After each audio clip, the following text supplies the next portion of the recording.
वाले थे, अब 5 हो गए। अब कितने हो गए? 5। ठीक है, हैं बड़े सिंपल। जो जिन दो की एडिशंस हुई हैं वो बड़े सिंपल एंड स्ट्रेट फॉरवर्ड हैं और आप उसे इजीली कवर अप कर सकते हैं। तो आज की क्लास में हम जो है ना वो इंशाल्लाह इन 5 चीज़ों को देखेंगे। ओरिएंटेशन, प्रेजेंटेशन है। अच्छा देखें, हम बात कर रहे हैं एजेंट फैक्ट्री की। जैसे आपने कभी कोई कार फैक्ट्री देखी है, ठीक है, बाइक फैक्ट्री देखी हो, कोई सी भी फैक्ट्री देखी हो।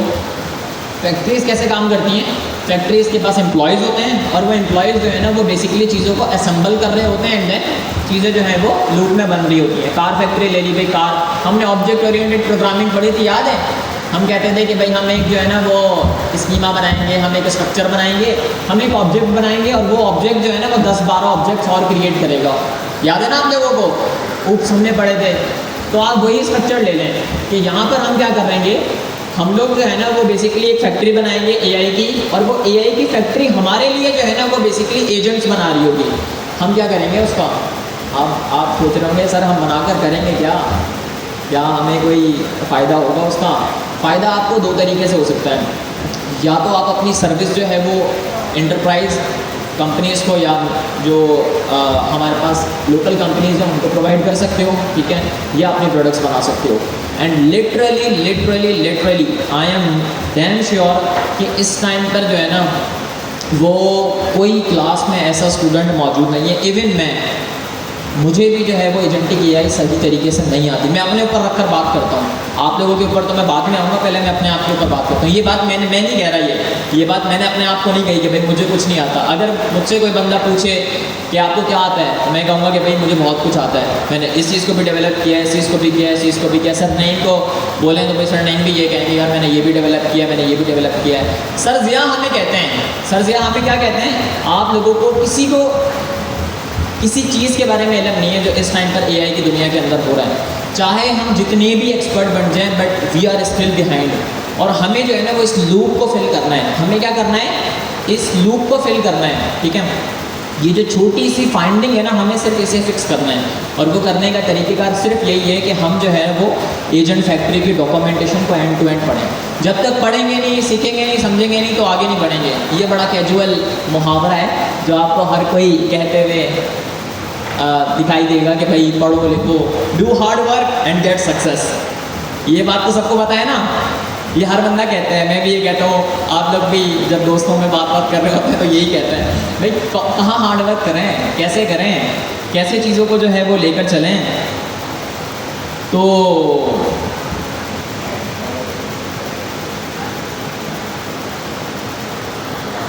बट अगर आप टेक की मार्केट को देखें ना ओवरऑल, स्टिल एक्सपीरियंस इंजीनियर्स की बहुत ज़्यादा ज़रूरत है।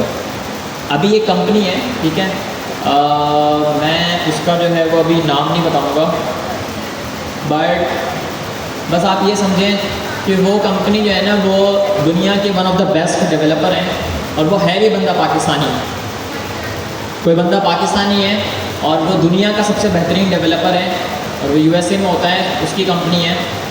वो मुझे हायर करना चाहता था, तो एंड ही वाज गिविंग मतलब सब कुछ, इक्विटी और क्या नाम है, इक्विटी तो मिनिमल ही होती है, साथ साथ जो है वो अच्छी सैलरी डॉलर्स में सब कुछ, ठीक है। तो वो क्या, उसने मुझे क्या बात बोली, उसने बोला कि हम जो है ना वो एक्सपीरियंस प्रोग्रामर्स को हायर कर रहे हैं, ऐसे प्रोग्रामर्स जिनके पास एक्सपीरियंस हो। तो अगर आप लोगों के पास भी अच्छा एक्सपीरियंस होगा ना तो हायरिंग के अंदर कोई मसले मसाइल नहीं होंगे।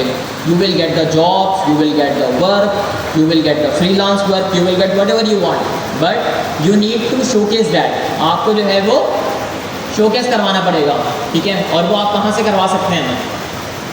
2-3 जगह हैं जहाँ से जो है वो आप शोकेसिंग करवा सकते हैं, अपनी गिटहब प्रोफाइल से, ठीक है।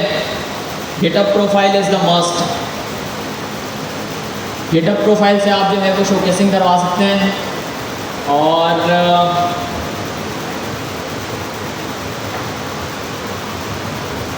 अपनी एक्स की प्रोफाइल से, ट्विटर की प्रोफाइल से।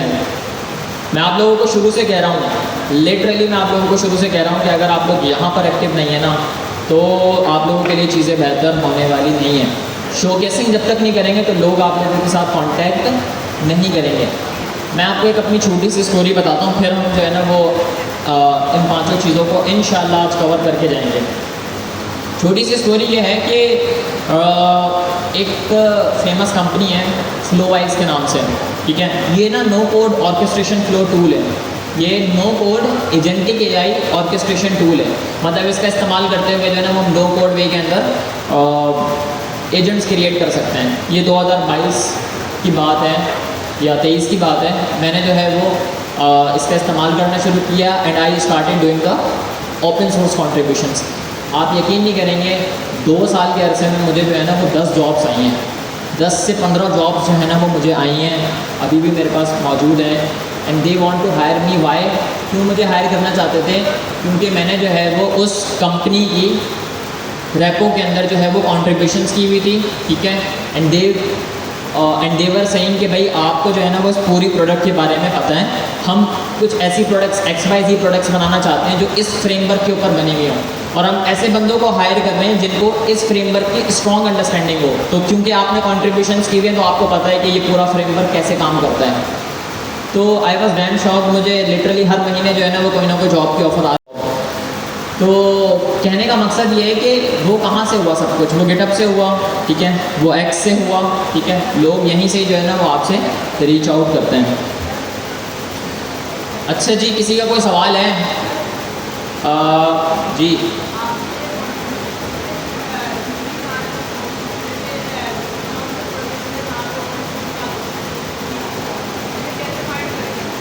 अच्छा, ये कह रहे हैं कि अच्छा सवाल है। क्या नाम है आपका? मोहम्मद समी।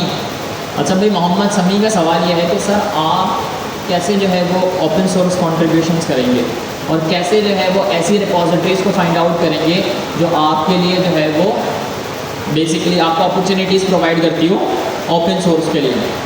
बड़ा इसका सिंपल फंड है। सबसे पहले तो आपको जो है ना वो ट्विटर के ऊपर एक्टिव रहना है, एक्स के ऊपर। जब डेली बेसिस के ऊपर आप जो है ना वो अपनी एक्टिविटी बरकरार रखेंगे ना, तो आपको डेली बेसिस के ऊपर कोई ना कोई नए फ्रेमवर्क्स, कोई ना कोई जो है वो मार्केट के अंदर नई प्रोजेक्ट के बारे में जो है वो पता चलेगा। एंड मोस्टली आजकल ये हो रहा है कि हर एक प्रोजेक्ट जो है ना वो ओपन सोर्स है बाय डिफ़ॉल्ट। क्यों? क्योंकि ओपन सोर्स की मार्केट में डिमांड है और कंपनीज जो है वो बहुत ज़्यादा ओपन सोर्स को पिकअप कर रही हैं। फिर क्या होगा? आप जो है वो गिटहब पर जाएंगे, ठीक है, उस रेपो को पूरा समझेंगे and then you will start finding the bugs, ठीक है। आप वो बग्स कहाँ से फाइंड कर सकते हैं? इश्यूज़ वाला सेक्शन होता है किसी भी रेपोजिटरी के अंदर, वहाँ पर जाएंगे, आपको मल्टीपल इश्यूज़ मिल जाएंगे। आप कमेंट करना शुरू कर दें, आप बताएं कि भाई इस इशू का जो है वो सॉल्यूशन ये हो सकता है। फिर आप क्या करें? फिर आप उस रेपो को क्लोन करें, फोर्क करें पहले अपने सिस्टम में, फिर क्लोन करें, और क्लोन करने के बाद जो है वो उस इशू का जो है वो सॉल्यूशन क्रिएट करें एंड देन PR क्रिएट कर पुश कर दें। अगर आपकी PR मर्ज हो गई तो लिटरली आपके लिए जो है ना वो PR मर्ज होती रहेगी। इस क्लास के भी और इस गवर्नर हाउस के भी जो है वो पता नहीं कितने स्टूडेंट्स हैं जिन्होंने ओपन AI की एजेंट्स SDK के अंदर कॉन्ट्रीब्यूशंस की हुई हैं, क्रियो AI के अंदर कॉन्ट्रीब्यूशंस की हुई हैं, लैंग्राफ के अंदर जो है वो कॉन्ट्रीब्यूशंस की हुई हैं, क्लॉड की एजेंट्स SDK के अंदर कॉन्ट्रीब्यूशंस की हुई हैं, मॉडल कॉन्टेक्स्ट प्रोटोकॉल के अंदर जो है वो कॉन्ट्रीब्यूशंस की हुई हैं, ठीक है। ये सारे फ्रेमवर्क्स जो AI की दुनिया के अंदर अच्छे तरीके से इस्तेमाल हो रहे हैं उनमें कॉन्ट्रीब्यूशंस हो रही हैं। एंड लिटरली मुझे पता नहीं कितने स्टूडेंट्स के मैसेजेस आए कि सर हमें जॉब मिल गई, हमें काम मिल गया, सिर्फ इसलिए कि हमने जो है ना वो कॉन्ट्रीब्यूशन स्टार्ट करना शुरू कर दी, ठीक है। तो आप सब लोग भी अगर ये काम करेंगे तो आपके लिए काफ़ी हेल्पफुल रहेगा। जी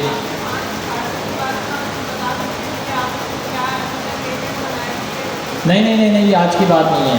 2022 जून में मैंने पहला बनाया था स्टार्टअप, फिर उसी साल दिसंबर में बनाया, फिर 2023 में बनाया, और मेरे साथ ये सीन भी हुए जो मेरा तीसरा स्टार्टअप था।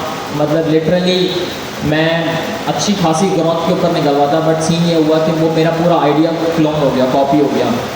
And I was damn shocked.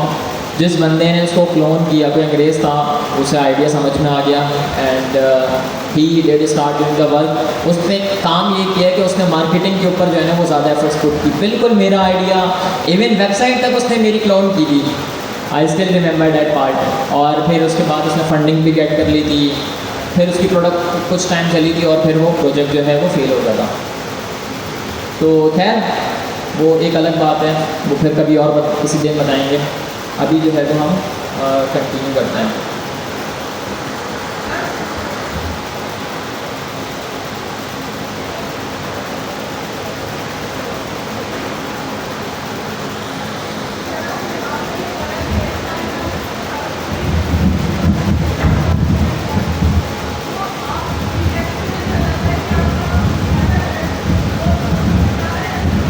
यार मैं वैलिडेशन करता हूँ। इनका सवाल ये है कि आप जो भी सर प्रोडक्ट बनाते हैं, आपको कैसे पता चलता है कि ये प्रोडक्ट काम करेगी, ये प्रोडक्ट आगे जाएगी, ये प्रोडक्ट जो है वो इन्वेस्टेबल है। मैं वैलिडेशन करता हूँ। मैं क्या करता हूँ, ऐसे 10-12 लोगों को पिक करता हूँ, जो ऐसे 10-12 कंपनीज़ को पिक करता हूँ, ठीक है, लिस्ट बनाता हूँ छोटी सी, फिर मैं उनको मेलिंग करना शुरू करता हूँ। मेलिंग करता हूँ और साथ साथ मैं उनके फाउंडर्स के एक्स हैंडल हो गया, लिंक्डइन हैंडल हो गया, वहाँ पर उनसे रीच आउट करता हूँ और उनको जो है वो सॉल्यूशंस बताता हूँ। अगर उन लोगों का मुझे फीडबैक मिल जाता है कि यार आप जो ये प्रोडक्ट बना रहे हैं ना, ये हमारी मार्केट की प्रॉब्लम, हमारी मार्केट की जो है वो इस स्पेसिफिक प्रॉब्लम का सॉल्यूशन नहीं है, तो मैं उस पर फर्दर काम नहीं करता हूँ। बट अगर मैं देखता हूँ कि यार 2-4 बंदे इंटरेस्टेड हैं, लोगों को बात समझ में आ रही है, फिर मैं उस प्रोडक्ट के ऊपर जो है वो मज़ीद काम करता हूँ। तो बिफोर बिल्डिंग एनीथिंग MVP बना लें। MVP क्या होती है, व्हाट इज़ MVP? किस किस को पता है वो हैंड रेस करें।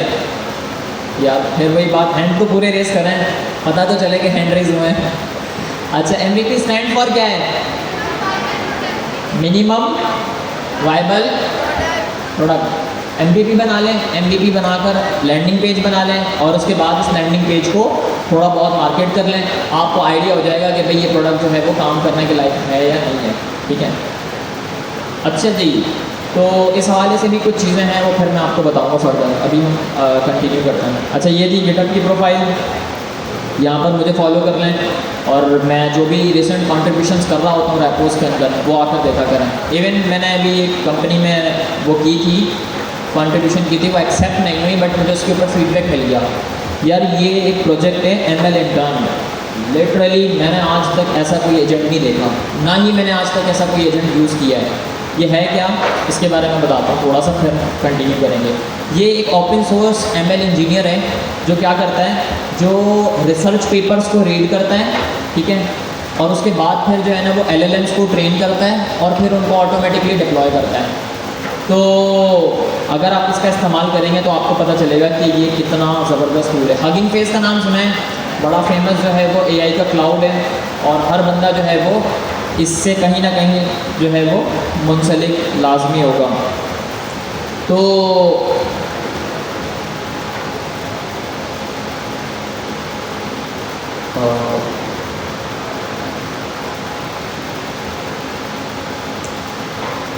अच्छा जी, तो ये है हगिंग फेस। यहाँ पर आपको सारे जो है वो LLMs मिल जाएंगे फेमस, जो भी मार्केट के अंदर इस टाइम पर टॉप ट्रेंडिंग स्टेज में है। रिसर्च पेपर्स मिल जाएंगे। तो ये इनका जो है वो स्पेसिफिक AI एजेंट है।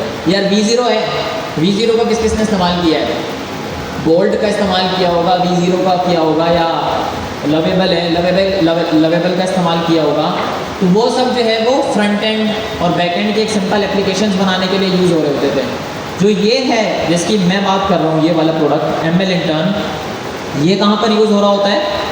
ये बेसिकली पूरे के पूरे AI सिस्टम्स को ट्रेन करने के लिए यूज़ हो रहा होता है। एंड अगर आप इसका इस्तेमाल करेंगे तो you will get shock to know कि आप कितना सारा काम जो है वो कितनी आसानी के साथ कर सकते हैं। अच्छा, ये पॉसिबल सिर्फ इसलिए है क्योंकि ये एक इकोसिस्टम के साथ कनेक्टेड है। ये कौन से इकोसिस्टम के साथ कनेक्टेड है? टूल हगिंग फेस के साथ। थोड़ी देर पहले मैंने आपको एक बात बताई थी कि ओपन क्लास जो है वो किसका पार्ट है? OpenAI का। OpenAI को कैसे फ़ायदा हो रहा है? क्योंकि OpenAI का इकोसिस्टम जो है वो पूरा का पूरा ओपन क्लास के अंदर यूज़ हो रहा है।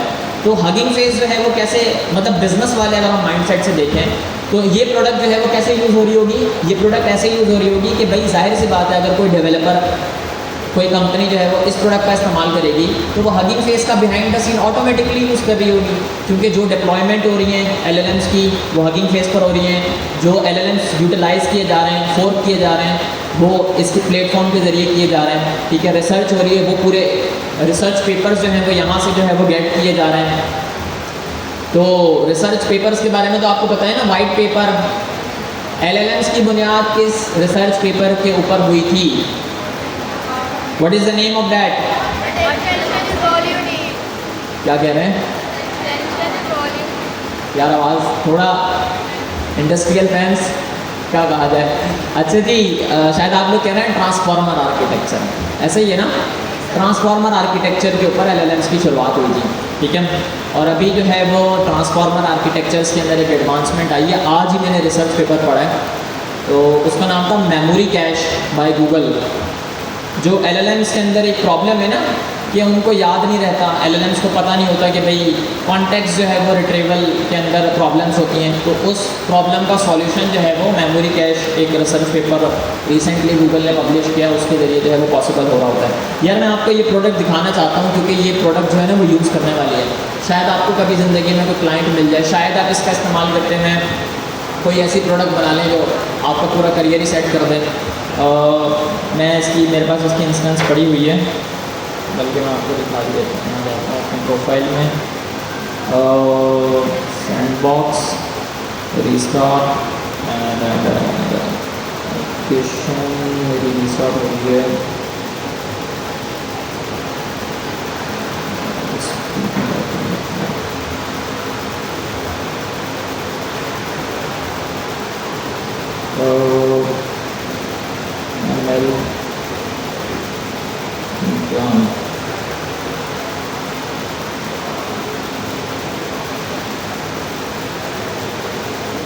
हाँ यही है। अच्छा, इसका कुछ ऐसा इंटरफेस है, ठीक है।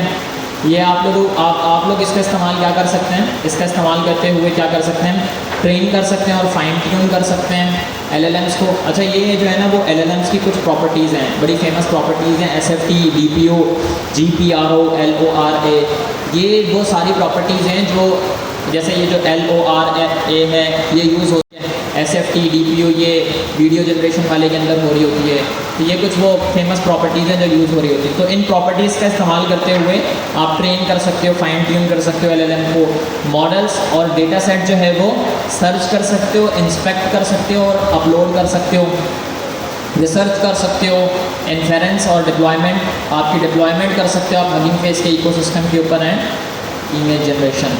तो खैर आप इसका इस्तेमाल कीजिएगा। मैंने भी इसका इस्तेमाल करते हुए थोड़ा बहुत काम को लिया था अपने दूसरे सिस्टम से।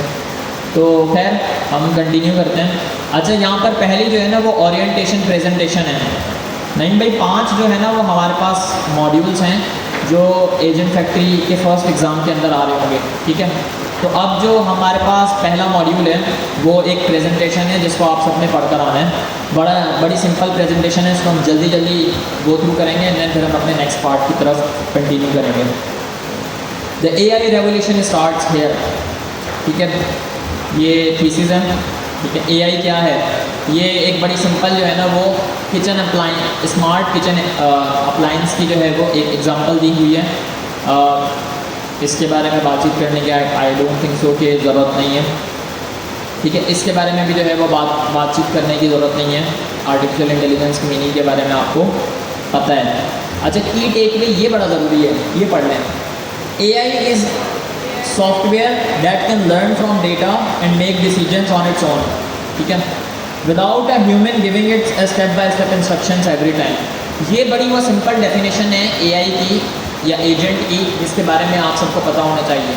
अच्छा, आज जो है ना वो एक हम नई डेफिनेशन के बारे में भी पढ़ेंगे एजेंट की, और ये एक ऐसी डेफिनेशन होगी, आई एम डैम श्योर कि इस डेफिनेशन को पढ़ने के बाद आप दुनिया की मुश्किल से मुश्किल प्रोडक्ट्स भी बना सकते हैं इंशाल्लाह। बताऊंगा उस बारे में मैं आपको थोड़ी देर बाद। एजेंटिक AI क्या है, ये भी एक जो है वो रेस्टोरेंट की एनालॉजी है, इसके बारे में बातचीत करने की ज़रूरत नहीं है। वैसे देख लेते हैं, अगर आप देखें हमें रिएक्टिव AI वाले स्टेप में क्या लिखा हुआ है, इसने बंदे ने बिरयानी दी ऑर्डर के लिए, ठीक है, वेटर वेट कर रहा है, ठीक है, बिरयानी वो लेकर आ गया, ठीक है। बंदे ने कहा, कोई बंदा लग रहा है अच्छा बंदा नहीं था, उसने कहा भाई बिरयानी गर्म है, ठंडी है, इसको जो है वो गर्म करके ले आओ। ये होता है ना, रेस्टोरेंट्स में जाते हैं ठंडी मिल जाती है। तो फिर जो है वो इसने नई इंस्ट्रक्शंस को फॉलोअप किया और वो बिरयानी जो है वो गर्म करवा कर ले आया। अच्छा जी, ये क्या है रिएक्टिव AI। रिएक्टिव AI के अंदर what is reactive AI, what is react क्या होता है, कोई बंदा आपसे बात कर रहा है, आप जो है वो उसको रिएक्ट कर रहे हो, रिस्पॉन्स कर रहे हो। रिएक्टिव AI मीन्स दैट के you are following the instructions, आप जो है वो क्या कर रहे हो, इंस्ट्रक्शन को फॉलो कर रहे हो एक बंदे के साथ बातचीत करके। प्रोएक्टिव AI क्या होता है, agentic AI the personal chef. आपका एक पर्सनल शेफ होगा, भाई एक बंदा है वो कह रहा है कि होस्ट वो 10 गेस्ट को होस्ट कर रहे हैं और पाकिस्तानी फूड उसे चाहिए और 15,000 रुपये का उसका बजट है, ठीक है। सबसे पहले एजेंट ने क्या किया कि प्लान किया मेन्यू को, फिर जो है वो एजेंट ने क्या किया, उसने शॉपिंग की जाके, तीसरा उसने कुकिंग की एंड प्रिपरेशन की, ठीक है, चौथा उसने सेटिंग की और सर्व किया, और पांचवा जो है ना वो उसने सिचुएशंस को हैंडल कर लिया। भाई कोई बंदा बोल रहा है मुझे सलाद चाहिए, कोई बंदा बोल रहा है मुझे रायता चाहिए, कोई बंदा बोल रहा है मुझे जो है वो कोल्ड ड्रिंक चाहिए, ला कर दो। तो अभी ये एक जो है वो रोबोट की एग्जांपल में हमने जो है वो देखा कि एक एजेंट जो है वो खुद जो है वो सारे के सारे काम कर रहा होगा, और ये काम बाय द वे हो रहे हैं। एक कंपनी है जिसका नाम है नियो। नियो को किस किसने सुना है यार? एक तो आप लोगों ने सुना हुआ कुछ नहीं है, क्या क्या सुना है आपको? बस गालियाँ सुनाने के अलावा मैं बस सबको सुना सकता हूँ। क्या कहें क्या नहीं, आपको नियो के बारे में आपको नहीं पता? How shameful is that. Sir आप बता दें क्या है नियो? नियो एक होम फ्रेंडली रोबोट है। नियो क्या है? एक होम फ्रेंडली रोबोट जो $35,000 का मिलता है, $40,000 का, $40,000 का मिलता है, तभी आपने नहीं सुना होगा। ये मसला मसाइल हो सकता है। खैर आपको नियो के बारे में भी थोड़ा बताते हैं। यार ये चीज़ें जो है ना वो बताना बहुत ज़रूरी है। जब तक आपको इन चीज़ों के बारे में पता नहीं चलेगा ना, आप कभी एक्सप्लोर करेंगे ही नहीं। घर बैठे ही रह जाएंगे, सोचते रह जाएंगे कि हमने आगे करना क्या है, इंस्पायरेशन तक नहीं मिलेगी।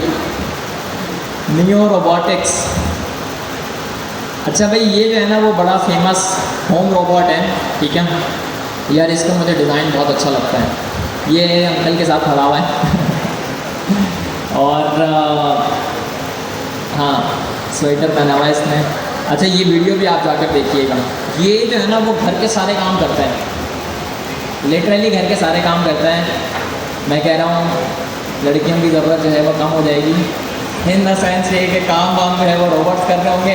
होगा पॉसिबल ये तभी जब आपको कोई लड़का मिलेगा अच्छा, तो बिलियनर से शादी करनी पड़ेगी, फिर आपको जो है ना वो ऐसे रोबोट्स दिलवाएगा, नहीं तो काम मासियों में ही करना पड़ेगा। ऐसे ही होता है ना भाई, जो मिडिल क्लास या अपर क्लास फैमिलीज होती हैं उनके घरों में मासियाँ काम कर रही होती हैं, ऐसे ही है ना। किस किस के घर में मासियाँ काम करती हैं? रफली सबके घर में कर रही होती हैं, ठीक है। अब ये है एडवांस मासी। ये क्या है? एडवांस मासी which will work for you, जो आपकी काम कर रहा होगा। अच्छा नियो जो है ना ये इसके बारे में बताने की ज़रूरत नहीं है, ये बस आप वीडियो देखिएगा तो आपको खुद ही समझ में आ जाएगा। घर के ये सारे काम करता है, सारे काम, बट ये बीवी को कभी भी रिप्लेस नहीं कर सकता जी। ये किससे बेहतर है? किससे बेहतर है? क्या कह रहे हैं भाई कि बेटर क्यों है?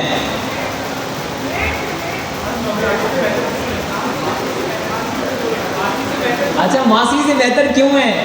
भाई यार बस आवाज़ नहीं पहुँचती। मासी थक जाएगी काम कर करके, फिर मासी 5 दिन आएगी नहीं, समझ रहे हो। मासी बीमार हो सकती है और भी 100 मसले मसाइल हो सकते हैं मासी के साथ, बट ये ऐसी मासी है जो 24 घंटे काम करेगी।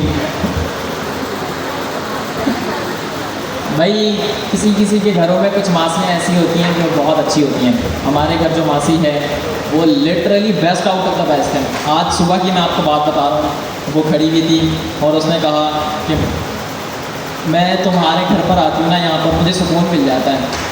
पता नहीं बस उसकी एक बन गई है, अम्मी के साथ जो है वो एक अच्छी बॉन्डिंग बन गई है। तो कहने का मकसद ये है कि कुछ मासियाँ अच्छी होती हैं, कुछ मासियाँ बहुत बुरी भी होती हैं। एंड लिटरली मेरे दोस्त के साथ एक वाक़या पेश हुआ। वो ये हुआ कि उसके घर कुछ मासियाँ काम करती थी। मासियों ने जो है ना वो मेरे दोस्त की वालदा को और उसकी बहन को, उन दोनों को पता नहीं कौन सा जादू टोना किया। एंड लिटरली वो औरतें यहाँ पर बैठी हुई हैं, मेरे दोस्त की वालदा और उसकी बहन, और वो खुद बोल रही हैं कि जो तुम्हें लेकर जाना है तुम जाओ। मतलब literally I am talking a real story, I am not faking it at all.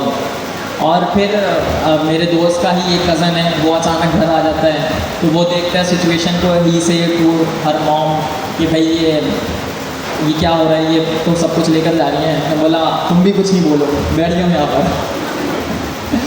तो कुछ मासियाँ ऐसी भी होती हैं, अल्लाह ताला सबको अच्छी मासियाँ दे, आमीन। अच्छा जी, अच्छा किडिंग डिसाइड, इसको आप एक्सप्लोर कीजिएगा एडवांस मासी को। 3 levels of AI, predictive AI, generative AI, agentic AI, इसके ऊपर बातचीत करने की ज़रूरत नहीं है। हाँ, इसके ऊपर बातचीत करने की ज़रूरत है कि एआई को एजेंटिक क्या बनाता है। Planning, break a big goal into smaller steps and decide the order. Tool use, browse the web, write code, read file, send messages. Self correction, notice mistake and try a different approach on its own. Goal completion, work until the job is done, not just one answer. Claude code का किस किसने इस्तेमाल किया है? अमीर हो गए $20 वाला प्लान लेकर आ सकते हैं सर, नहीं के लिए बिरयानी नहीं ला सकते, बकरा ईद के दोस्त कहाँ लेके जाओगे भाई अच्छा मजाक कर रहा हूँ, पता चले अगली क्लास में यहाँ पर बिरयानियों की जो है वो भरमार हो जाए। अच्छा तो कहाँ थे हम? क्लॉड कोड पर थे।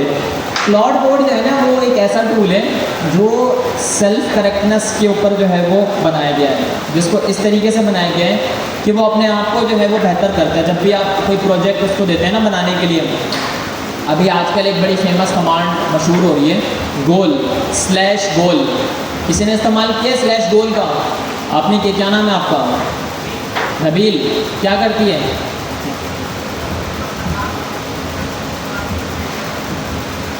भाई ये कह रहे हैं आप एक टास्क दोगे गोल को और वो आपके लिए जो है वो सारा काम करके देगा। मतलब आप अगर उसको एक ये टास्क दे दो ना कि make me a Shopify store which connect with Next.js and add Stripe as the payment layer, ठीक है, और Better Auth as the authentication और Neon DB as the Postgres layer. सिर्फ आप एक प्रॉम्प्ट दोगे और वो लिटरली गोल जो है वो आपका ये पूरा गोल अचीव कर देगा। आपको पूरा स्टोर, जब तक वो स्टोर बना नहीं देता ना तब तक वो राहत नहीं लेगा।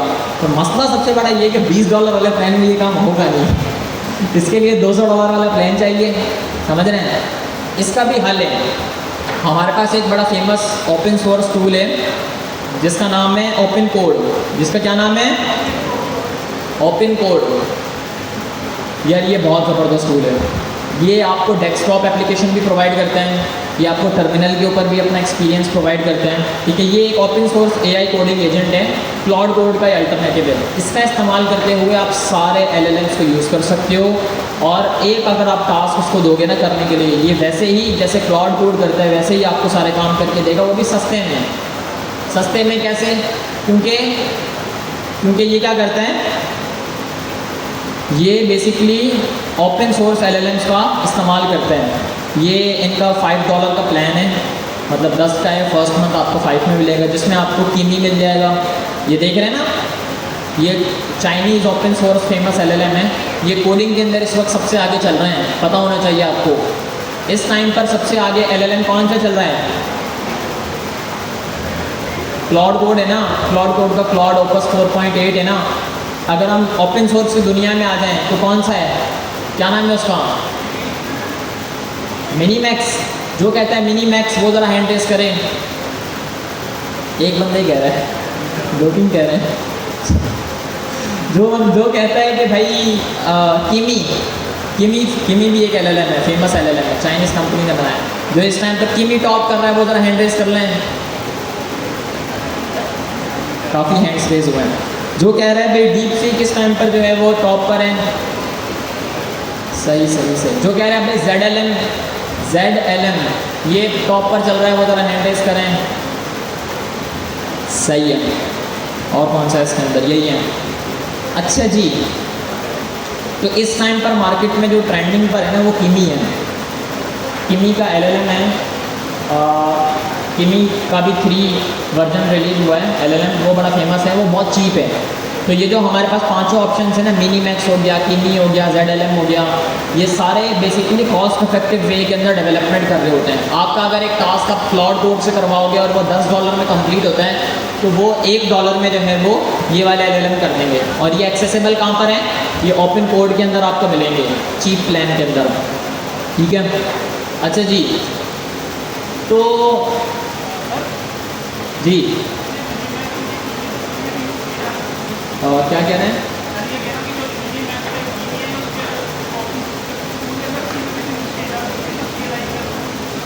कह रहा है आपको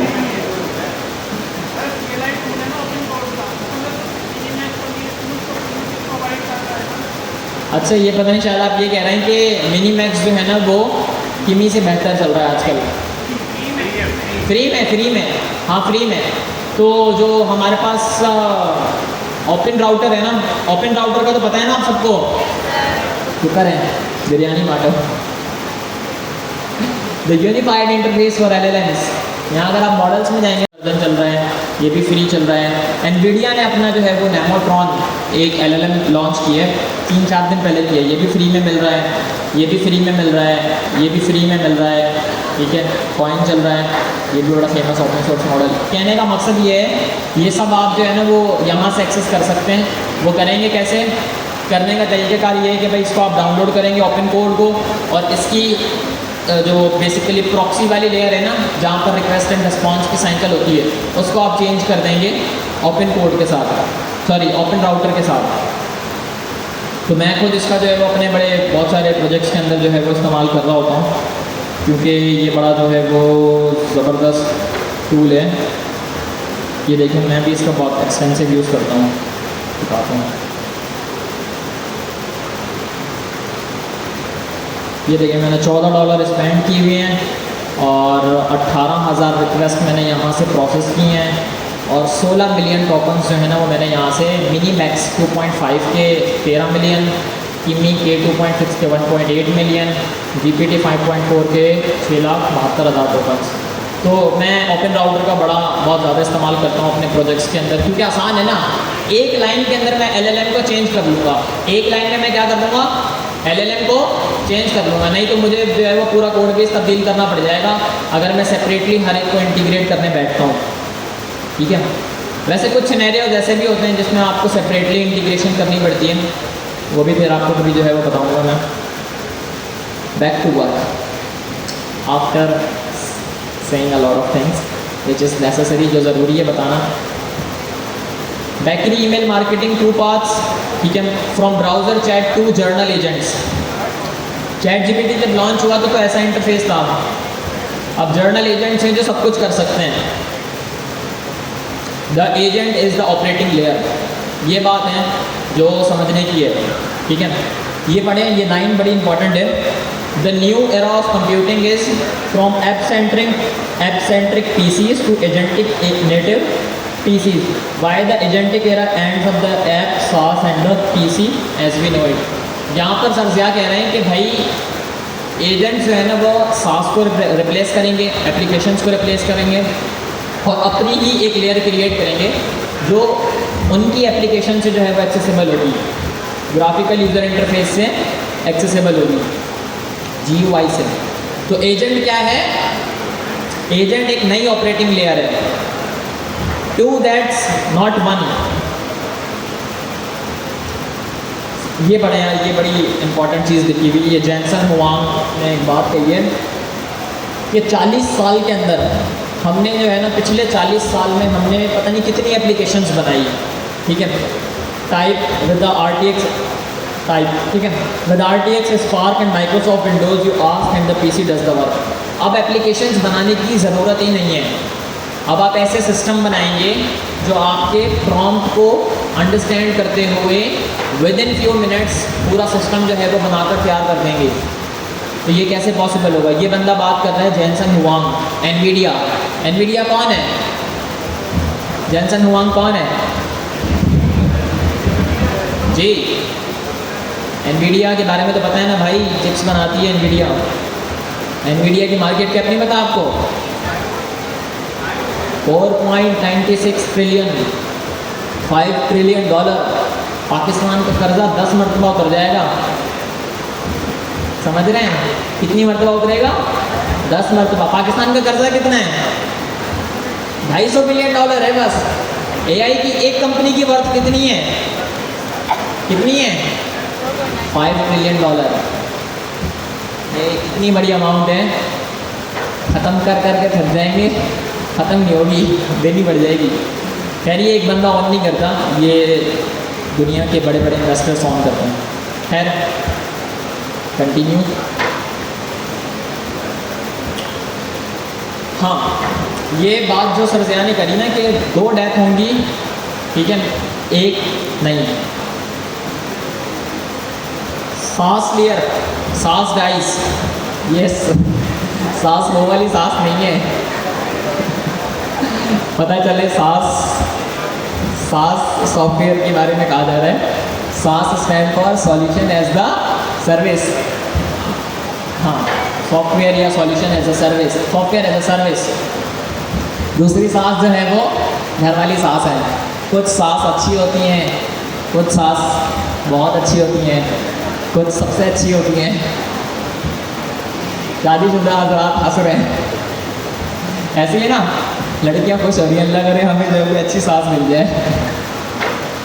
ऐसे ही ना भाई, अच्छी सांस मिलेगी, केयरिंग करेगी, आपका हस्बैंड आपको कुछ करेगा तो वो आपके साथ मिलकर उसको डांटेगी।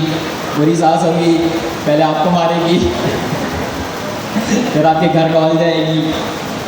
खैर ये पाकिस्तान का जो है वो बड़ा कैजुअल मसला है, मसला नहीं है, ये भी फ़न है, अच्छा है। क्या कह रहे हैं? खुलकर बोला करें। अच्छा जी, इसको भी छोड़ें, ये बढ़ें। 1 model, humans use apps directly, इंसान जो है वो एप्स का इस्तेमाल करेंगे, ये है पुराना मॉडल, ठीक है। अब AI नेटिव मॉडल क्या है कि ह्यूमन्स जो है ना वो डेलीगेट करेंगे अपना काम जर्नल एजेंट्स के थ्रू। 2 किस्म के एजेंट्स हैं ना हमारे पास, एक तो हमारे पास वर्टिकल एजेंट्स हैं, दूसरे हमारे पास जर्नल एजेंट्स हैं। जर्नल एजेंट्स मींस कोडेक्स है, क्लाउड कोड है, ओपन कोड है, नहीं ओपन कोड नहीं है, क्लाउड कोड है या फिर कोवर्क है, ठीक है, और ओपन वर्क है। ये हमारे पास जर्नल एजेंट्स की एग्जांपल है जो आपके लिए सब कुछ कर देंगे। आप सिर्फ एक प्रॉम्प्ट टाइप करें, जो काम करवाना है करवा लें। बट वर्टिकल एजेंट्स जो है ना वो सिर्फ एक मार्केट को टारगेट कर रहे होंगे। वर्टिकल का मतलब क्या है? वर्टिकल का मतलब यह है कि एक मार्केट को टारगेट करते हुए अपनी प्रोडक्ट्स बनाना, अपनी सर्विसेज जो है वो एक स्पेसिफिक नीश के अंदर टारगेट करना, एक डोमेन नॉलेज को समझकर उसके अंदर काम करना। This is called vertical engineering और वर्टिकल स्टफ, ठीक है। The AI operating layer. अच्छा, यहाँ पर एग्जाम्पल दे दिए डेवलपर्स के लिए। जर्नल एग्जाम्पल में हमारे पास क्लाउड कोड है और ओपन कोड है। नॉलेज वर्कर्स के लिए हमारे पास क्लाउड कोवर्क है और ओपन कोवर्क है। नॉलेज वर्कर कौन है? नॉलेज वर्कर, अंकल आप क्या करते हैं? जी आप ये बैठे हैं सेंटर में, पढ़ते हैं? अच्छा पढ़ रहे हैं। आप क्या करते हैं? पढ़ रहे हैं, काम वाम नहीं करते हैं? अच्छा, आप बताएं क्या करते हैं? जॉब करते हैं किसी फॉर्म में। तसव्वुर करें कि आपको जो है वो AI का कुछ नहीं पता, आप AI की दुनिया में, ये मैं आपको एग्जांपल दे रहा हूँ, आपको AI का कुछ नहीं पता, आप जो है वो AI की दुनिया में आना चाहते हैं, तो आप जो है ना वो जर्नल एजेंट्स की एक लेयर यूज़ करेंगे जिसको हम कहते हैं नॉलेज वर्कर्स। जिसको हम क्या कहते हैं? Knowledge workers. यानी एक ऐसा बंदा जो AI से मुंसलिक नहीं है बट होना चाहता है, तो उस बंदे के लिए जो हम टर्म यूज़ करेंगे, हम कहेंगे कि भाई आप नॉलेज वर्कर्स का इस्तेमाल करें, आप ओपन वर्क का इस्तेमाल करें। जर्नल वर्क जो है वो एक ऐसे बंदे को सिखाना जिसका AI से कोई ताल्लुक़ नहीं है। ये कोई भी आ सकता है एग्ज़ाम में, तो इन चीज़ों को समझने की अशद ज़रूरत है। Personal agents. अच्छा, फिर एक पर्सनल एजेंट्स वाली लेयर भी है, ओपन क्ला एंड हर्म्स, ठीक है। ओपन क्ला के बारे में तो आपको पता है, ये हर्म्स भी जो है वो ओपन क्ला जैसा ये टूल है जो ओपन क्ला से आजकल कई गुना बेहतर परफॉर्म कर रहा है। अच्छा जी, ह्यूमन इंटरफेस। अच्छा ह्यूमन, अच्छा अब जाहिर सी बात है जो आज से पहले इंटरफेस था, आपको पता है, अभी मैं शैट्सियन का पता है आपको? वन एंड ओनली शैट्सियन, UI की दुनिया का अनमोल बादशाह और हीरा। तो उसने 2-4 दिन पहले ट्वीट की, ही वाज सेइंग के इन्वेंटर्स जो होंगे ना अब, वो लोग वो होंगे जो AI की आउटपुट लेयर को क्रिएट करेंगे। जो टॉप इन्वेंटर्स होंगे ना फ्यूचर में आने वाले, भाई आप बोलते हैं कि यार हम we want to become famous, we want to have something that can be use across the whole world, तो आपको जो है ना वो एक लेयर के ऊपर काम करना है एआई की आउटपुट लेयर के ऊपर। आपको पता है स्किल इंडस्ट्री जो है ना वो ये फाइंड आउट कर रही है कि एआई को इस्तेमाल बेहतर किस तरीके से किया जा सकता है, ठीक है। एआई की आउटपुट लेयर क्या होगी, इनपुट लेयर के बारे में हमें पता है भाई, what is a system, system की डेफिनेशन बताएं, आप बताएं क्या पिंक जी आप बताएं, what is a system, system क्या है, आप बताएं भाई, आप बताएं। बहुत सारे कंपोनेंट्स को जोड़कर एक सिस्टम बनाया जाता है। What is system, system is nothing, point A point B, have some input have some output, ठीक है, परफॉर्म बाय द सिस्टम, ठीक है। System is the middleware, system is the middleware, system is the bridge that connect point A to the point B, this is the definition of the system. तो अब यहाँ पर हम बात कर रहे हैं कि शेड्सविन ये कह रहा था अपनी ट्वीट के अंदर कि इन्वेंटर्स, फेमस इन्वेंटर्स वो होंगे फ्यूचर के जो एआई की आउटपुट लेयर को एक न्यू वे के अंदर इन्वेंट करेंगे। आपको पता है कि आज से पहले जो लेगेसी यूआई थी वो यहाँ पर लिखी हुई भी है, बल्कि वो अभी भी यूज़ हो रही है और अभी ही यूज़ हो रही है। आपके सामने आईडीईज़ हैं, टर्मिनल्स हैं, ब्राउज़र हैं, डॉक्स हैं, ईमेल्स हैं, स्प्रेडशीट्स हैं। आप सबको पता है कि अभी इतनी इन्वेंशन आना बाकी है कि आप तसव्वुर भी नहीं कर सकते हैं कि इन सारी एप्लीकेशंस को एक नई लेयर दी जा सकती है, ठीक है। आईडीईज़ के साथ आईडीईज़ की एक नई लेयर, नई आउटपुट लेयर। 4-5 दिन पहले एक बंदे ने ग्लासेस एक लॉन्च किए, एआई ग्लासेस, जो सिर्फ एक काम करते थे। वो क्या काम करते थे, वो आपके लिए जो है वो डेवलपमेंट कर रहे होते थे। मैं उस कंपनी का नाम भूल गया, नहीं तो आपको वो भी दिखाता मैं। वो क्या कर रहे होते थे कि भैया आपने ग्लास पहना हुआ है, ठीक है, आप जा रहे हैं, जाते जाते जो है ना वो आपके दिमाग में एक ख्याल आया कि यार I want to do this work और मुझे जो है ना वो एक MVP बना दो, ठीक है। तो वो ग्लास जो है ना वो बेसिकली बिहाइंड द सीन एक सर्वर के साथ कनेक्टेड होगा और आपको जो है वो ग्लास के अंदर ही, ठीक है, दिखा देगा कि ये एक सिंपल मैंने MVP बना ली है और इसके अंदर अगर कोई चेंजेस जो है वो करना चाहते हो तो कर लो। इन्वेंशन हो रही है, ये आईडीईज़ की मैंने आपको एग्जांपल दे दी, यानी आईडीईज़ को अब जो है वो ग्लासेस के ज़रिए मैनेज किया जा सकता है। CLIs, terminals. अच्छा, टर्मिनल के लिए तो बड़ी एक वो फेमस एप्लीकेशन लॉन्च हुई थी, वो व्हाट्सएप मी के नाम से। मैंने बनाया था एक टूल, मैंने एक बंदे का देखकर बनाया था जिसने एक टूल बनाया था कॉल मी। वो कॉल मी सिस्टम जो है वो क्या करता था, वो एक टर्मिनल के साथ कनेक्ट हुआ होता था, यानी क्लाउड कोड के साथ कनेक्ट था टर्मिनल के ऊपर, और आप उसको कॉल करते हैं, ठीक है। फॉर एग्जांपल आपका सिस्टम खुला हुआ है और आप जो है वो सिस्टम खोलकर कहीं पार्टी में चले गए या किसी जो है वो इवेंट में चले गए, शादी वादी में चले गए। अब आप वहीं पे शादी में बैठे बैठे जो है वो आपके दिमाग में ख्याल आता है, ख्याल आते रहते हैं ना बैठे बैठे कि यार ऐसे होना चाहिए, वैसे होना चाहिए। बैठे बैठे आपने कॉल की, वो कॉल जो है वो बेसिकली ट्वेलो का इस्तेमाल करते हुए राउट हुई, ठीक है। और एक एजेंट था, वैपी का इस्तेमाल करते हुए एजेंट बनाया हुआ था। वैपी और ट्वेलो ने कनेक्शन क्रिएट किया, बंदे की कॉल रिसीव की, बंदे ने इनपुट दिया कि I want to add the following feature in my application. वो क्या करेगा, फिर सिस्टम में जो है वो ऐसे कनेक्टर्स लगे हुए हैं जो ऑटोमेटिकली पूरे डेस्कटॉप को कंट्रोल कर रहे होंगे। तो आपकी कॉल का आउटपुट जो है ना वो आपको ऑटोमेटिकली मिल जाएगा, आपका काम जो है वो शुरू हो जाएगा। तो मैंने ऐसी एप्लीकेशन व्हाट्सएप के लिए बनाई थी कि व्हाट्सएप पर आप मैसेज करेंगे और आपका सिस्टम जो है ना वो आपके लिए काम कर रहा होगा। ब्राउज़र है, ब्राउज़र को मैनेज करने के लिए एक बड़ी फेमस कंपनी है, पहली कंपनी है जो एजेंटिक ब्राउज़र को एजेंट्स के ज़रिए जो है वो मैनेज करने के लिए बनाई गई है।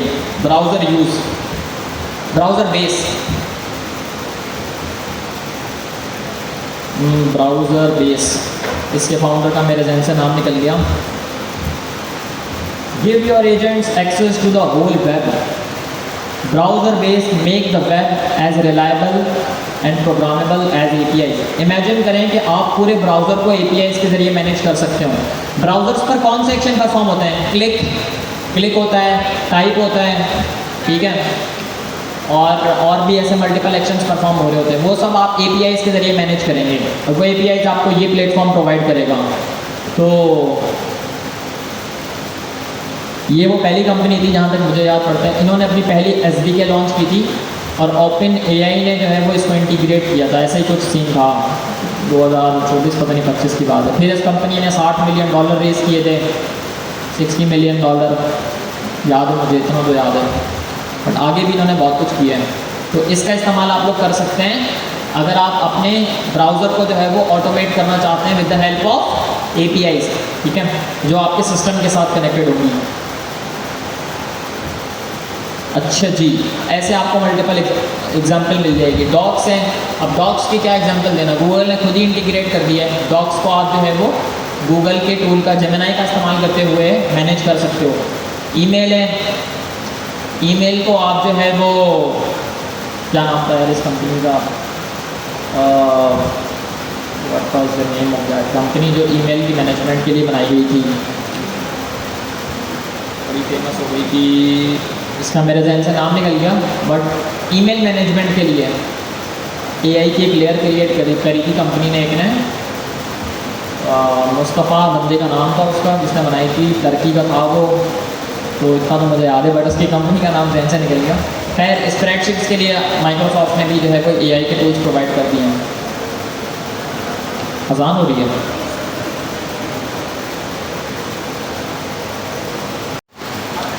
Two kinds of agent, both live in the operating system. One is oriented toward the work and the other towards you.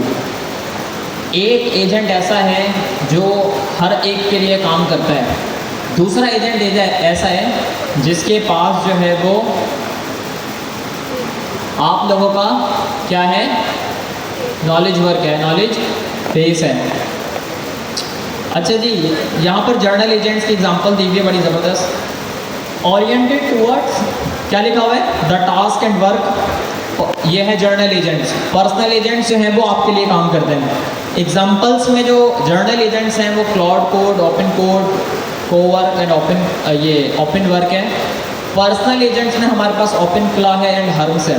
अच्छा, ओपन क्ला का इस्तेमाल किस किस ने किया है, किस किस ने अपने सिस्टम में जो इसको इंस्टॉल किया है, वो ज़रा अपना हैंड रेज कर लें, और बाकी सब लोगों ने क्यों नहीं किया वो ज़रा बता दें।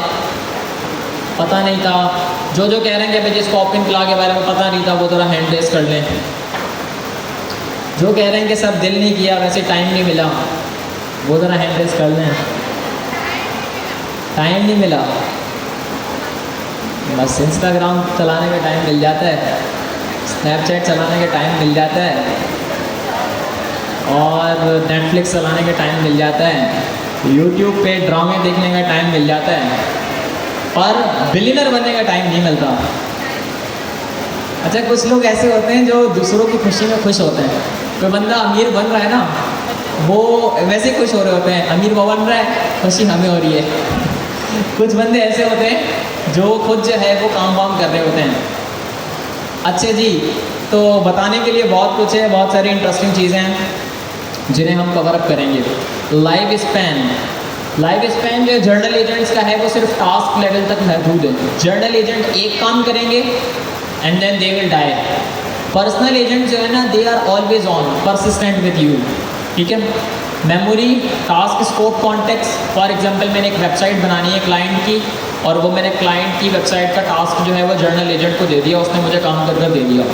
पर्सनल एजेंट जो है ना, वो बेसिकली आपके बारे में जानते हैं, तो वो बेसिकली आपके टेस्ट के मुताबिक ही वेबसाइट्स को बनाएंगे और सिस्टम्स को बनाएंगे। और वो बनाएंगे कैसे, ये बात है ना, बनाने वाली बात जो है वो अभी हम करेंगे, समझने की है। अच्छा हाँ, ठीक है। Initiative, directed, you invoke it, and personal agent is proactive, it anticipates. Your workspace and operators, journal agents में रोल, और personal agents में जो है वो आप डेलीगेट करेंगे टास्क को। अच्छा जी,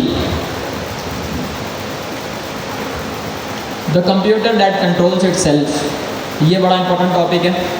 एक ऐसा कंप्यूटर जो अपने आप को कंट्रोल कर रहा होगा, ठीक है। RTS, ये एनवीडिया की चिप है एक, जिसका नाम है RTX स्पार्क। एनवीडिया ने एक चिप बनाई है रिसेंटली ही रिलीज़ हुई है।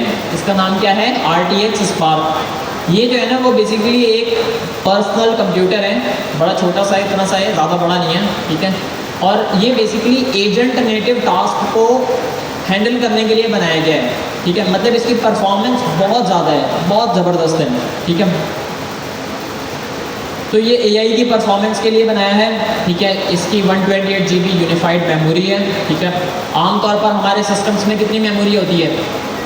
8 GB होती है, 16 GB होती है, किसी के पास 32 GB होगी, ठीक है, किसी के पास नहीं होगी 64 GB 32 तक ही होगी। है कोई है ऐसा यहाँ पे क्लास में जिसके पास 64 GB है वो मेमोरी अपने सिस्टम में? लास्ट ट्रिक 2-3 बंदों ने हैंड रेस किया है। आ जाओ भाई, सिस्टम ले आओ, यहाँ पे दिखाओ। हैंड नीचे हो गया अच्छा जी। और 20 जो है वो ARM कोर CPUs। आपको पता है कि जब भी आपको लैपटॉप लेना हो ना, तो जो सबसे पहली चीज़ देखनी चाहिए वो ये देखनी चाहिए कि how many cores are in that system. Cores का मतलब पता है आपको क्या है? What is a core? किसी के सिस्टम में 4 कोर होती हैं, किसी में 8 होती हैं, किसी में 12 होती हैं। कोर क्या होता है? कोर जो 7 to 10 समझ कर आ रहे हैं क्लास को लेने के लिए ना, बट जो क्लास की टाइमिंग है वो लास्ट वीक मैंने अनाउंस कर दी थी कि भाई 6 to 9 है।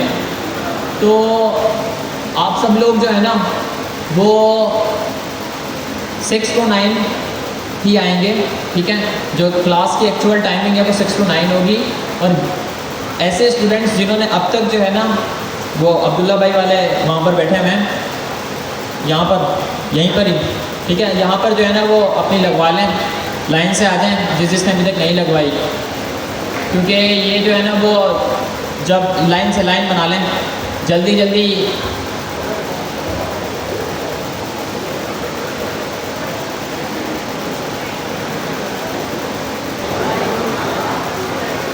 वो जो भाई कूलर के पास खड़े हुए हैं ना, ये जो कूलर के पास खड़े हुए हैं, आवाज़ आ रही है तो आवाज़ दें। आप इधर आ जाए, राइट साइड वाले जिसके कंधे में बैग है, हाँ आप इधर आ जाए।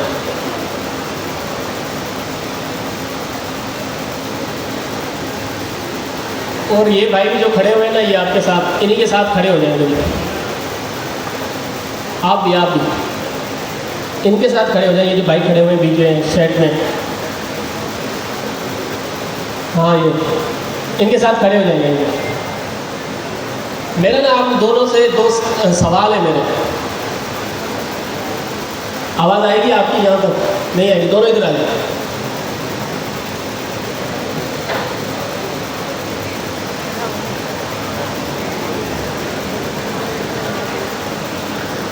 बल्कि बहुत साल में कितने दिन होते हैं?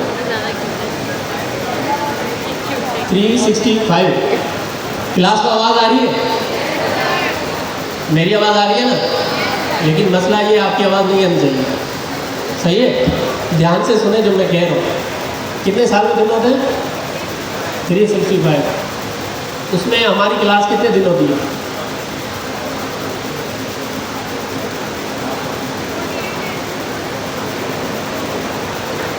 48 दिन। और एक हफ्ते में कितने दिन होते हैं? 7 दिनों में हमारी क्लास कितनी बार होती है? एक बार। ये क्लास वीक में एक बार होती है। और कितने घंटे की होती है? 3 घंटे की। और उसके अंदर आप लोगों को ब्रेक मिलती है 15-15, 20-20 मिनट की। 2.5 घंटे की जाके हम क्लास होती है। और 2.5 घंटे की क्लास में आशारिफ भाई कहाँ से आते हैं? नवाबशाह है। तो मैं भी अपना टाइम लगा के आ रहा हूँ, आप लोग भी अपना टाइम लगा के आ रहे हैं, सही है? सही है। अच्छा, हम सब ना यहाँ पर किस लिए आए? पढ़ने लिए आए ना? पढ़ने के लिए आए, सही है, पढ़ने के लिए आए। लेकिन पता है क्या, मेरी अपना दूर की नज़र बहुत अच्छी है, बल्कि बहुत अच्छी है। इसका मतलब समझते हैं? इसका मतलब ये है कि यहाँ से बैठ के वो जो एंड में बंदा बैठा हुआ है वो भी मुझे नज़र आता है। वो मस्जिद की दीवार में अगर कोई बंदा बैठा हुआ है वो भी मुझे नज़र आता है। समझ आ रही है बात इसकी? हम लोग ना यहाँ पर पढ़ने आए और क्लास की जिम्मेदारी किस पर है? हम पर है। हम चाहते हैं कि आप सब पढ़ें, सही है। पूरे दिन के अंदर, पूरे वीक के अंदर एक क्लास होती है, एक क्लास हमारी वो भी 2.5 घंटे की होती है पूरे दिन के अंदर। उस 2.5 घंटे में भी आप वहाँ पर दीवार पर बैठ के पबजी खेलेंगे तो हम लोग यहाँ पर अपना टाइम ज़ाया करेंगे। आप गेम नहीं खेल रहे हो, ये देख रहा हूँ मैं कब से देख रहा हूँ ये दोनों भाई वहाँ से गेम खेल रहे हैं, एक दूसरे के साथ तफरी मार रहे हैं। कब से देख रहा हूँ, क्योंकि मुझे यहाँ से वो मस्जिद की दीवार नज़र आती है और हम तब पढ़ा रहे हैं ना। आपका टाइम भी बहुत कीमती है, हमारा टाइम भी बहुत कीमती है। आप चले गेम नहीं भी खेल रहे थे, फ़र्ज़ करें मेरी गलत फहमी हो सकती है, आपने मोबाइल साइड में पकड़ा हुआ था, लेकिन आप क्लास में नहीं थे। मुझे बोलने तो दे।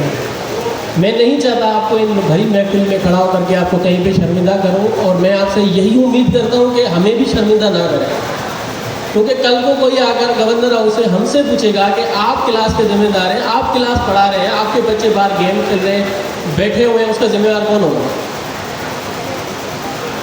हम है ना। गवर्नर हाउस की एडमिनिस्ट्रेशन ने कहा है, उन्होंने आके कंप्लेंट भरी है कि आपके बच्चे बाहर बैठे हुए हैं, आपको क्लास पढ़ा रहे हैं। अब बताएं कि कौन शर्मिंदा होगा उनके सामने? आप होंगे। और अगर अभी ऐसा दानियाल की कॉल आती फिर क्या होगा? और फिर इतनी 2.5 घंटे की क्लास है, अभी आधी क्लास हुई, आप बैग उठा के जा भी रहे।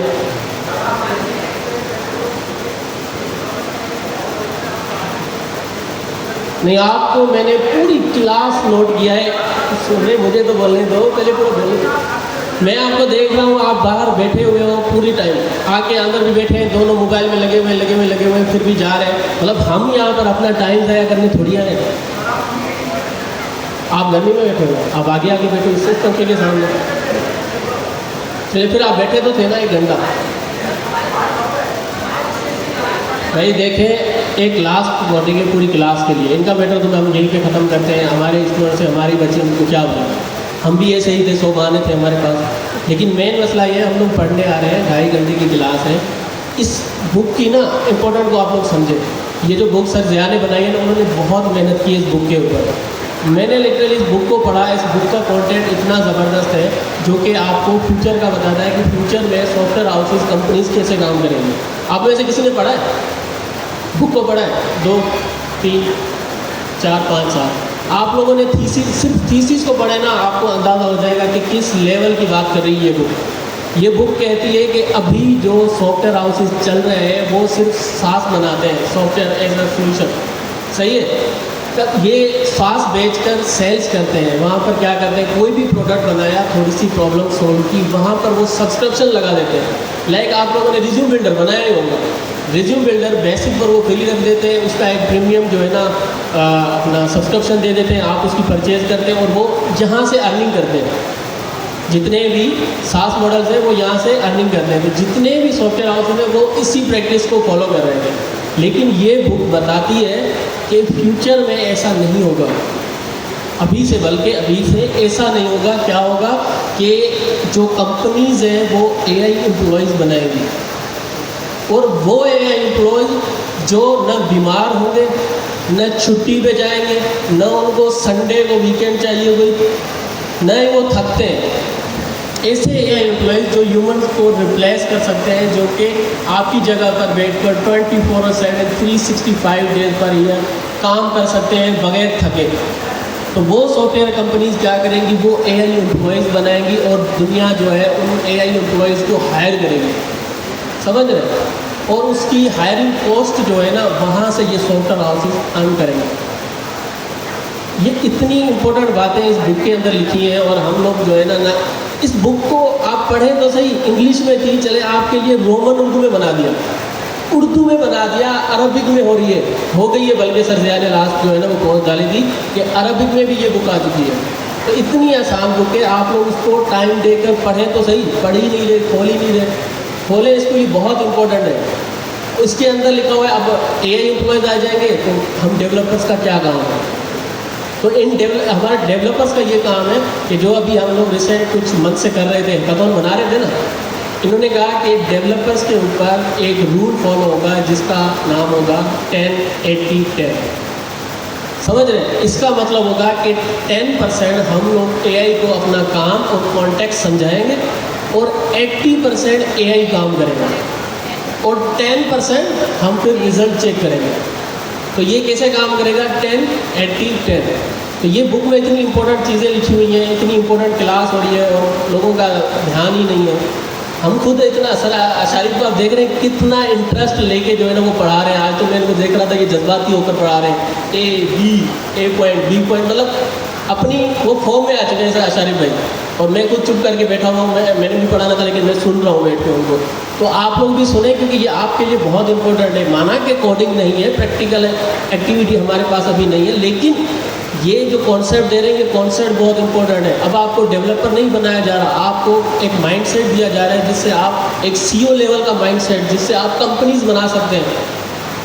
तो ये जो बुक है इसके अंदर बहुत कुछ है, खुद से भी इनको एक्सप्लोर करें और कोशिश करें कि जो सर आशारी पढ़ा रहे हैं या जो हम क्लास में पढ़ा रहे हैं उस पर ध्यान दें। Thank you.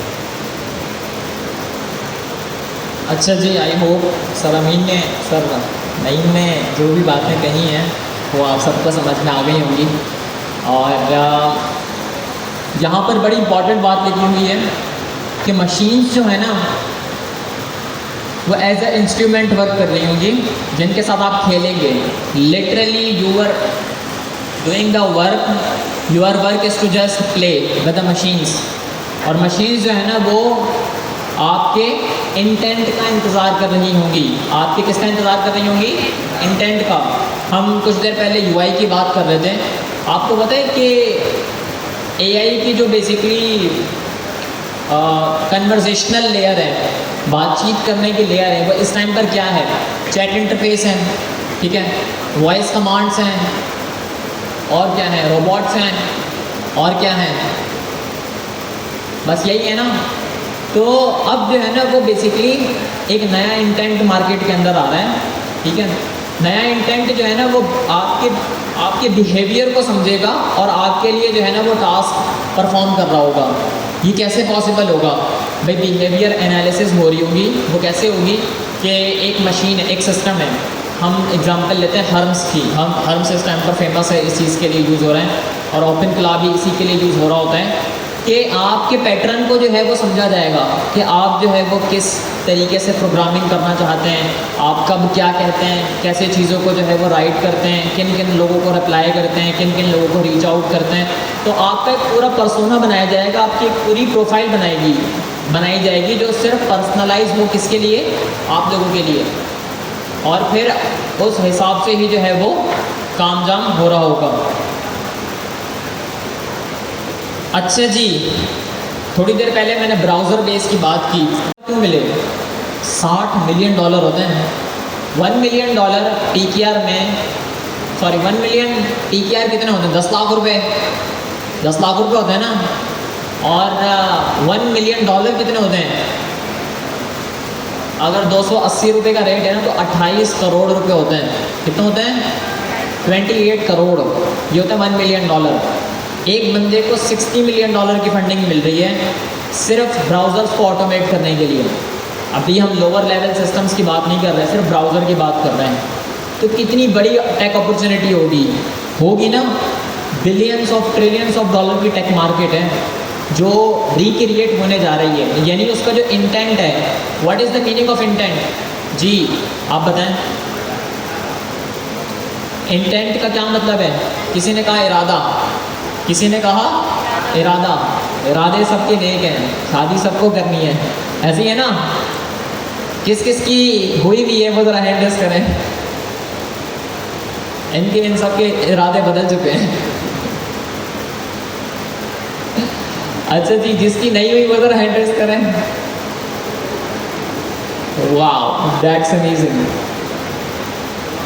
अच्छा जी, नहीं भाई, आपकी भी नहीं हुई भी, मेरी भी नहीं हुई भी, हो जाएगी इंशाल्लाह हम सबकी एक ना एक दिन। तो इरादे जो है ना वो मजबूत रखें और फिर मजबूत ही रहें। इरादे तब्दील नहीं करने हैं, इरादे जो है वो तब्दील नहीं करने हैं, समझ रहे हैं। तो यहाँ पर जो इरादा है ना, जो नेक नीयत है वो आपकी ये होनी चाहिए कि यार हम अच्छे डेवलपर बन जाएं और कुछ ना कुछ ऐसा अचीव कर लें जो दुनिया में आज से पहले किसी ने अचीव ना किया हो। सर कासिम का नाम सुना है आप सब ने? ये सर हमजा हैं, Q3 में मेरे साथ थे, उनके भाई हैं बड़े सर कासिम, PIIC को ये लीड कर रहे होते हैं, शुरू से ये लीड कर रहे हैं PIIC को ना, बहुत फेमस हैं। मैंने खुद PIIC जो है वो इनकी वीडियोस देखकर ही ज्वाइन की थी and he is an amazing person. तो सर कासिम एक बड़ी प्यारी बात बोलते हैं कि दुनिया में किसी भी फील्ड का नाम लिया जाए ना, दुनिया में किसी भी एक ऐसी फील्ड का नाम लिया जाए जो बहुत ज़्यादा यूज़ हो रही है, और अगर उस फील्ड में आपका नाम ना लिया जाए तो इसका ये मतलब है कि you does not have achieve success, आपने जो है वो कामयाबी हासिल नहीं की। तो आप सबने करना क्या है कि ऐसे डेवलपर्स बनना है। अच्छा, एक छोटी सी गलती है जो मोस्ट ऑफ द स्टूडेंट्स कर रहे हैं इस टाइम पर, हर बंदा जो है ना वो एजेंटिक AI डेवलपर बन रहा है, हर बंदा जो है ना वो AI सिस्टम्स को बनाने जा रहा है। बट आपको पता है कि अभी भी टेक की मार्केट के अंदर ऐसे इंजीनियर्स की ज़रूरत है जिनके पास स्ट्रॉन्ग सिस्टम डिज़ाइन की अंडरस्टैंडिंग हो, ठीक है, स्ट्रॉन्ग जो है वो आर्किटेक्चरल लेवल के प्रिंसिपल्स उन्हें पता हो, स्ट्रॉन्ग डिप्लॉयमेंट की नॉलेज हो, जिसको हम इंफ्रास्ट्रक्चर भी कहते हैं। आपको पता है कि OpenAI ने अभी लास्ट वीक कितने वीकली यूज़र्स हिट किए हैं? 800 मिलियन वीकली यूज़र्स थे OpenAI के वीकली। अभी OpenAI ने 1 बिलियन यूज़र्स, 1 अरब लोग OpenAI का वीकली बेसिस के ऊपर इस्तेमाल कर रहे हैं। तो AI की कितनी बड़ी अपॉर्चुनिटी हो सकती है आपको अंदाज़ा भी नहीं है इसका। जो टेक की दुनिया से मुंसलिक हैं, मतलब जिनके घर वाले टेक की दुनिया से मुंसलिक हैं, तो उनको शायद कुछ ज़्यादा अंदाज़ा होगा कि इस टाइम पर अगर आप सिर्फ कराची को ही देख लें ना, कराची में भी बहुत सारी अपॉर्चुनिटीज़ मौजूद हैं। अपॉर्चुनिटीज़ की बात कर रहा हूँ मैं, AI की बात नहीं कर रहा, बात कर रहा हूँ मैं किसकी? अच्छे सिस्टम डिज़ाइन इंजीनियर्स की, अच्छे जिनको पता हो कि भाई आर्किटेक्चर के प्रिंसिपल्स कौन से होते हैं। 2 फेमस आर्किटेक्चर प्रिंसिपल्स बता दें, name of the 2 famous architectural principles. कोई भी बंदा बता दे मुझे, खड़े होकर जल्दी से, कोई भी बता दे, आगे से बता दें, पीछे से बता दें। जी, आप खड़ी हुई हैं बताने के लिए? अच्छा, वैसे ही खड़ी हुई है। अच्छा, कोई और बता दे 2 फेमस आर्किटेक्चरल प्रिंसिपल। यार कोई तो होगा, कोई तो बंदा बता दे। जी, क्या नाम है आपका? अवेज, क्या बताया आपने? दूसरा monolithic and micro services architecture. इनके लिए क्लैपिंग हो जाए। ज़बरदस्त, बेहतरीन अवेज। चलें इसी तरीके से एक और सवाल पूछता हूँ। सिस्टम डिज़ाइन के 5 फेमस प्रिंसिपल्स बता दें। सिस्टम डिज़ाइन के अंदर हमने सिस्टम की बात की थी ना, अभी भाई ने कहा, अशारिफ भाई भी बता रहे थे A to B, center is system perform some sort of task. Web की बात करते हैं हम, वेब तो आप सबने पढ़ी है ना, नेक्स्ट.js किसने पढ़ी है? ज़रा हैंड रेस कर लें। नहीं भाई, ये सारे जवाब देंगे, ये सारे हाथ खड़े ही रखे हैं आप सब लोग। ये यार मैं इनका नाम भूल गया, इन्होंने हैंड रेस किया हुआ है। हाँ, ये बता देंगे, ये चीते हैं माशाल्लाह से, इनका तो मुझे पता है, ये बता देंगे। जी तहा बताएं, 5 कंपोनेंट्स बताएं जो सिस्टम डिज़ाइन के अंदर यूज़ हो रहे होते हैं। जी आ जाए ऊपर आ जाए। सिस्टम डिज़ाइन के बारे में आपको नहीं पता तो आप सिस्टम बनाएंगे, कौन सा सिस्टम बनाएंगे आप? AI का सिस्टम बनाएंगे। आपको पता है बुनियाद क्या है? बुनियाद क्या है? घर है ना, घर की बुनियाद क्या है? किसी ने अगर घर बनवाया हो, लड़कों ने बनवाया होगा यकीनन कोई ना कोई, तो आप सबको पता है कि बुनियाद जो है ना वो क्या है? मट्टी है, ठीक है, सरिया है, सीमेंट है, ये बुनियाद है घर की। तो अगर आप AI लेयर की, हम AI इंजीनियर की बात कर रहे हैं, तो AI की बुनियाद क्या है वो भी आप सबको पता है। क्या है? यही जो अभी मैंने आपको बताया, सिस्टम डिज़ाइन हो गया। सिस्टम डिज़ाइन किसका हो गया? ये जो मेरा कंप्यूटर है ना, इसके अंदर क्या है मैं ये पूछ रहा हूँ, ये सिस्टम कैसे बना हुआ है? प्रिंसिपल जर्नल है जिसके बारे में सबको पता होना चाहिए। अभी बताएंगे तो आप ये बताएं कि सिस्टम डिज़ाइन के कंपोनेंट्स बता दें। कोई भी हम सिस्टम XYZ सिस्टम डिज़ाइन कर रहे हैं, सिस्टम डिज़ाइन में छोड़ें यार, ये थोड़ा एक मुश्किल वर्ड हो जाएगा। ये बताएं, हम एक वेब एप्लीकेशन बना रहे होते हैं, 5 ऐसे कौन से कंपोनेंट्स हैं जो पूरी लाइफ साइकिल के अंदर वेब की यूज़ हो रहे होते हैं? ये सिस्टम डिज़ाइन है, बताएं। सबसे पहला जो कंपोनेंट जो आई थिंक सभी एप्लीकेशन के अंदर इंपॉर्टेंट होता है वो होता है डेटाबेस। सेकंड उसके ऊपर हमारे जो उसकी सेकंड लेयर आ जाती है वो जाती है हमारी एपीआई या फिर जिसको हम बैकएंड भी बोलते हैं, सर्वर जैसे बोलते हैं, जो कि हमारे डेटाबेस से इंटरेक्ट करती है। थर्ड हमारे पास आ जाती है वो आ जाता है हमारे पास प्रोक्सी सर्वर, जो हमारी सर्वर जो है उसको इंटरनेट के साथ कनेक्ट करने में हेल्प करता है। और नेक्स्ट जो हमारे पास कंपोनेंट आ जाता है वो आ जाता है हमारे पास क्लाइंट आ जाता है, जो जिसको हम अपना फ्रंट एंड भी बोलते हैं। और फिफ्थ जो है वो अगर हम आर्किटेक्चर लेवल पे बात करें तो हमारे पास कंटेनराइजेशन आ जाती है या फिर हमारा सर्वर आ जाता है। भाई बता दिया ना, यही सब कुछ है, इतना मुश्किल थोड़ी है। सिस्टम डिज़ाइन आप बनाने बैठेंगे तो सिस्टम डिज़ाइन के आपको 5 मोटे मोटे जो है वो कंपोनेंट्स के बारे में पता होना चाहिए। किसी भी सिस्टम का मैं आपको बता रहा हूँ 5, सुन लीजिएगा और समझ लीजिएगा। किसी भी सिस्टम का जो है वो सबसे पहली बुनियादी चीज़ है ना, वो है उसका क्लाइंट। क्लाइंट का मतलब है कि उसको कहाँ से एक्सेस किया जाएगा। मोबाइल फ़ोन सबके पास है ना, mobile phone is the client. Mobile phone क्या है? ये क्लाइंट है। ये डेस्कटॉप है ना, ये क्या है? ये क्लाइंट है। आप कोई भी एक सिस्टम बना लें, हर एक सिस्टम को एक्सेस करने के लिए जो है वो एक क्लाइंट बनाया जाएगा। वो क्लाइंट मोबाइल फ़ोन भी हो सकता है, वो वॉच भी हो सकती है, वो कंप्यूटर भी हो सकता है, वो कुछ भी हो सकता है। दूसरे नंबर के ऊपर सर्वर, वो जगह जहाँ पर आपका कोड बेस डिप्लॉयड होगा, वो जगह जहाँ पर बिजनेस लॉजिक मौजूद होगा। सर्वर क्या है? एक कंप्यूटर है जिसके अंदर आपका कोड पड़ा हुआ है, जो आपके लिए जो है वो किसी भी काम को परफॉर्म करने के लिए बनाया गया है। ठीक है, बिजनेस लॉजिक को टैकल करने के लिए बनाया गया है। दूसरे नंबर पर क्या आ गया? सर्वर। तीसरे नंबर के ऊपर मोस्ट इंपॉर्टेंट चीज़ डेटाबेस, जहाँ पर आप सबका डेटा स्टोर हो रहा होगा। अच्छा, मैं वेब की बात नहीं कर रहा, मैं इन जनरल बात कर रहा हूँ। किसी भी किस्म का सिस्टम बना लें, आप मोबाइल एप्लीकेशन बना लें, आप कंप्यूटर की एप्लीकेशन बना लें, यानी आप डेस्कटॉप एप्लीकेशन बना लें, आप वेब एप्लीकेशन बना लें, आप ये वॉच के एप्लीकेशन बना लें, कुछ भी एप्लीकेशन आप बना लें, ये कंपोनेंट्स उसमें होंगे। तीसरा मैंने आपको क्या बताया? डेटाबेस। ठीक है। चौथा मोस्ट इंपॉर्टेंट सिस्टम डिज़ाइन का प्रिंसिपल, जिसको हम कहते हैं लोड बैलेंसर या फिर रिवर्स प्रॉक्सी। क्या कहते हैं? लोड बैलेंसर या फिर रिवर्स प्रॉक्सी। इसका इस्तेमाल कब होता है? जब किसी भी क्लाइंट के ऊपर कई गुना ट्रैफिक आ रही हो। फॉर एग्जांपल ChatGPT एक क्लाइंट है, उसके कितने यूज़र्स हैं? 1 बिलियन यूज़र्स। एक सर्वर 1 बिलियन यूज़र्स को टैकल ही नहीं कर सकता, इम्पॉसिबल है। 10,000 सर्वर्स चाहिए, 10,000 सर्वर्स के ऊपर जो है वो रिक्वेस्ट जा रही होगी। ठीक है, वो कैसे हम राउट करेंगे?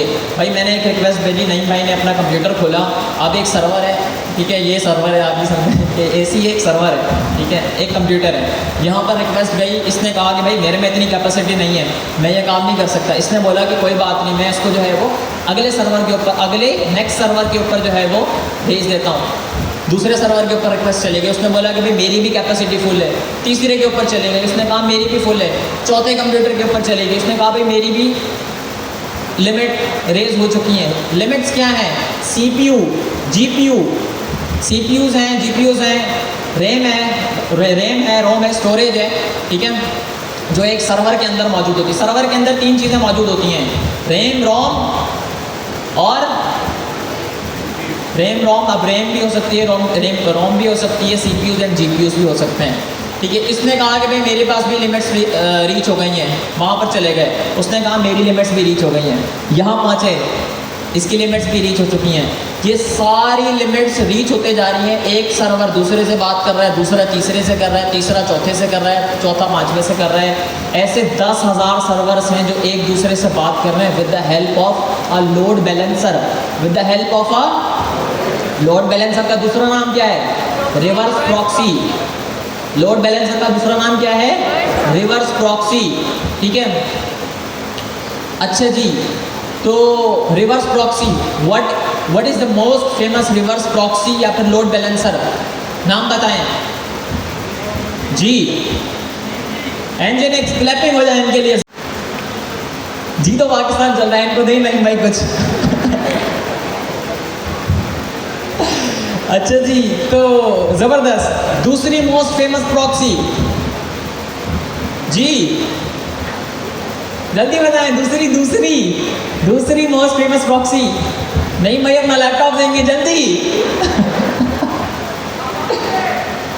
अपाची, इनके लिए क्लैपिंग हो जाए जिसने भी ये कहा है, जबरदस्त, बेहतरीन।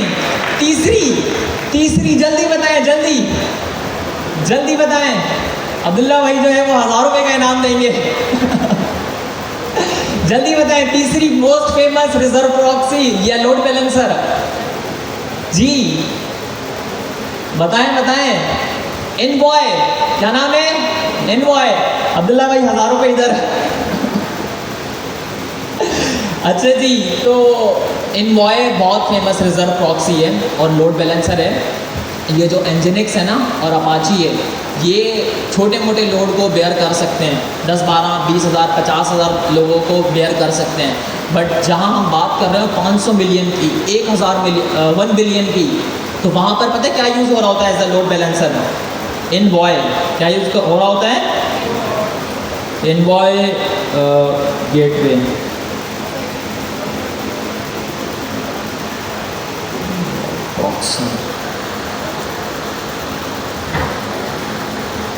ये बड़ा फेमस जो है ना वो ओपन सोर्स प्रॉक्सी है, जो क्लाउड नेटिव एप्लीकेशंस के अंदर यूज़ हो रही होती है। समझ रहे हैं? इसकी अशद ज़रूरत है। अगर आप ये सीख लेते हैं, समझ लेते हैं, थोड़ा मुश्किल है मुझे पता है, बट ये है कि ये बड़े ये समझे कि 1 लाख सर्वर्स हैं, 1 लाख सर्वर से कम्युनिकेशन करनी है, कैसे करेंगे? ये ऐसे एसीज़ हैं, 1 लाख पड़े हुए हैं, कैसे करेंगे बताएं? वो करेंगे आप इनवॉय का इस्तेमाल करते हुए। ये लोड बैलेंसर भी काम कर रहा होगा, रिजर्व प्रॉक्सी के तौर पर भी काम कर रहा होगा। अच्छा जी, ये होगा 4 कंपोनेंट। पांचवा कंपोनेंट बताएं API पैकेज जी। API पैकेज 5वां इंपॉर्टेंट कंपोनेंट बताएं जो एक सिस्टम डिज़ाइन का होता है। APIs नहीं, APIs की जर्नल जो है वो एक कम्युनिकेशन के लिए सेंटर में यूज़ हो रही होती हैं जी। 5वां मोस्ट, वेब की बात कर लें, मोबाइल की बात कर लें, डेस्कटॉप की बात कर लें, एक ऐसा कंपोनेंट है जो आप सब लोगों ने यूज़ किया है। नाम बताएं जल्दी। एक कार, एक बाइक मिलेगी जी। क्या कह रहे हैं? डॉकर? नहीं यार, आप क्लाउड नेटिव की दुनिया में कहाँ से पहुँच गए? सिस्टम डिज़ाइन की बात कर रहे हैं। 5वां कंपोनेंट जल्दी। फुल स्टैक वेब एप्लीकेशन में 5वां मोस्ट इंपॉर्टेंट कंपोनेंट कौन सा होता है? क्या? 1 मिनट, आप बताएं। कंटेनराइजेशन नहीं है। आगे बताएं। इस तरफ से कोई बंदा बताए, आप बताएं। पुलिस वाले भाई जी, आप नहीं पता, आप बताएं सर। APIs नहीं है भाई, APIs नहीं है। 5वां most important component system design का क्या है? नहीं भाई नहीं, उसका नाम है कैशे। उसका नाम क्या है? कैश। उसका नाम क्या है? कैश। 5वां मोस्ट इंपॉर्टेंट जो हमारे पास सिस्टम डिज़ाइन का कंपोनेंट है उसका नाम है cash. What is the cash? Cash क्या है? Retrieving the information from the database without calling it. Retrieving the information from the front end without calling it. बगैर रिक्वेस्ट किए हुए, बगैर मेमोरी यूज़ किए हुए, बगैर सर्वर के ऊपर लोड पहुंचाते हुए इंफॉर्मेशन को गेट करना।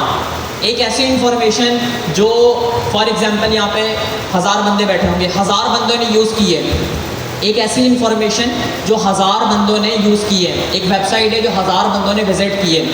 अब जब 1000वां एक पर्सन उस वेबसाइट के ऊपर विजिट करेगा ना, तो वो वेबसाइट जो है ना वो ना ही डेटाबेस से बात करेगी, बट डेटाबेस को रिक्वेस्ट नहीं भेजेगी। ऑटोमेटिकली जो आपका सबसे करीब तरीन जो है वो सर्वर होगा ना, जिसको हम एज सर्वर भी बोलते हैं, जिसको हम क्या बोलते हैं? As server. एज का मतलब क्या है? एज कंप्यूटिंग का मतलब क्या है? सबसे करीब तरीन सर्वर। आपने Amazon US east, US west, इन सर्वर्स का नाम सुना होगा ना। ये वहाँ पे पड़े हुए हैं, अमेरिका में पड़े हुए हैं, नॉर्थ कैलिफोर्निया के अंदर। करीब हमारा जो सर्वर है, जो अमेजॉन का मोस्ट फेमस सर्वर है, वो इसमें इंडिया में क्या नाम है शहर का? मुंबई में है। दूसरा हमारा करीब तरीन जो सर्वर है जहाँ से सारा डेटा सारा एशिया जो है वो बातचीत कर रहा होता है वो है सिंगापुर में एक सर्वर है फेमस। तो कैश का मतलब ये है कि retrieving from the location where the data is already live and you does not have to make the request.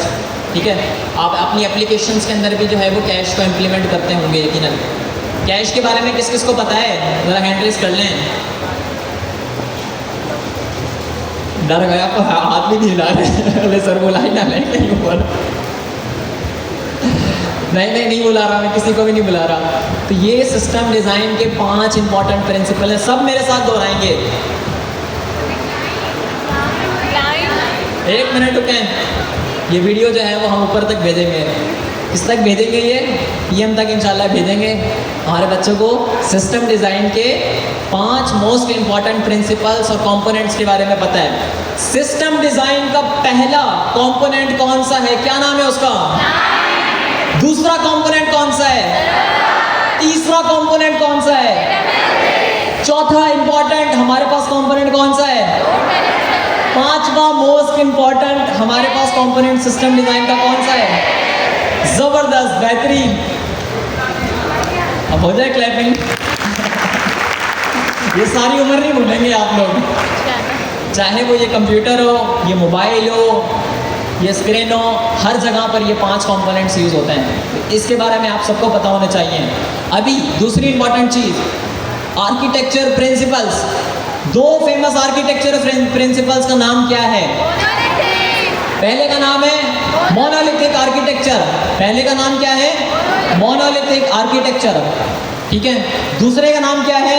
Micro services architecture. दूसरे का नाम क्या है? Micro services architecture.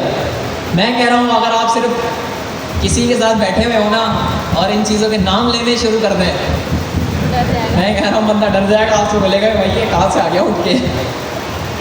वो मैंने आपको बताया था ना, मैंने किसी के सामने किसी ने मुझसे पूछा कहाँ पढ़ते हो, मैंने बोला PIC में पढ़ता हूँ। मैंने PIC की पूरा नाम बता दिया, presidential initiative for artificial intelligence and computing. बंदा डर गया, बोले भाई ये पता नहीं कहीं ऊपर से ही पढ़ के आया ये। अच्छा, माइक्रो सर्विसेज क्या है?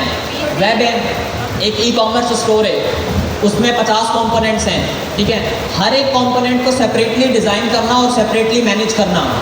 आपको पता है कि माइक्रो सर्विसेज आर्किटेक्चर कहाँ पर यूज़ होता है? बड़ी इंटरप्राइज एप्लीकेशन में। OpenAI हो गई, एंथ्रोपिक हो गई, ग्रॉक हो गई, परप्लेक्सिटी हो गई, ये वो टॉप कंपनीज हैं जो माइक्रो सर्विसेज आर्किटेक्चर का यूज़ कर रही होती है अपनी एप्लीकेशंस में। ये क्या करती है कि हर एक कंपोनेंट को जो है वो सेपरेटली बनाती हैं और फिर उन सारे कंपोनेंट्स को जो है वो एक साथ जोड़ देती हैं। ठीक है, तो इस तरीके से जो है वो एक सिस्टम बन जाता है। जी नहीं भाई, इस हवाले से ज़रा बताएं। ये बड़ा इंपॉर्टेंट आर्किटेक्चर प्रिंसिपल है, जब भी इसके बारे में बताया जा रहा है। मोनोलिथिक के बारे में भी सर बताइएगा। अच्छा, जब मैंने Next.js सीखी थी ना, तब हम लोग रिएक्ट या Next.js पर काम करते थे। तब मेरी जो है ना एक जगह इंटर्नशिप लगी थी, दिन में वहाँ पर जॉब पे हायर हो गया।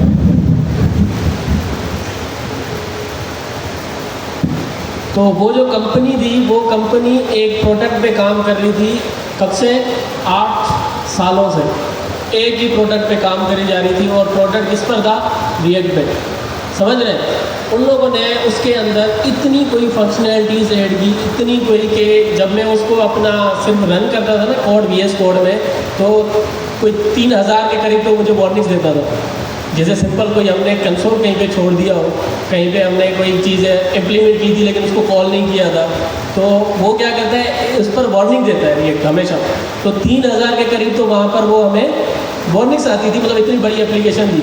लेकिन अगर मैं उसको ऐसे ही नॉर्मली रन कर दूँ किसी ब्राउज़र पे, तो वो एप्लीकेशन विदिन 10 सेकेंड या 20 सेकेंड क्रैश कर जाती थी। क्यों? क्योंकि ब्राउज़र की हीप मेमोरी इतनी स्टोरेज उसकी मैनेज नहीं कर सकती थी।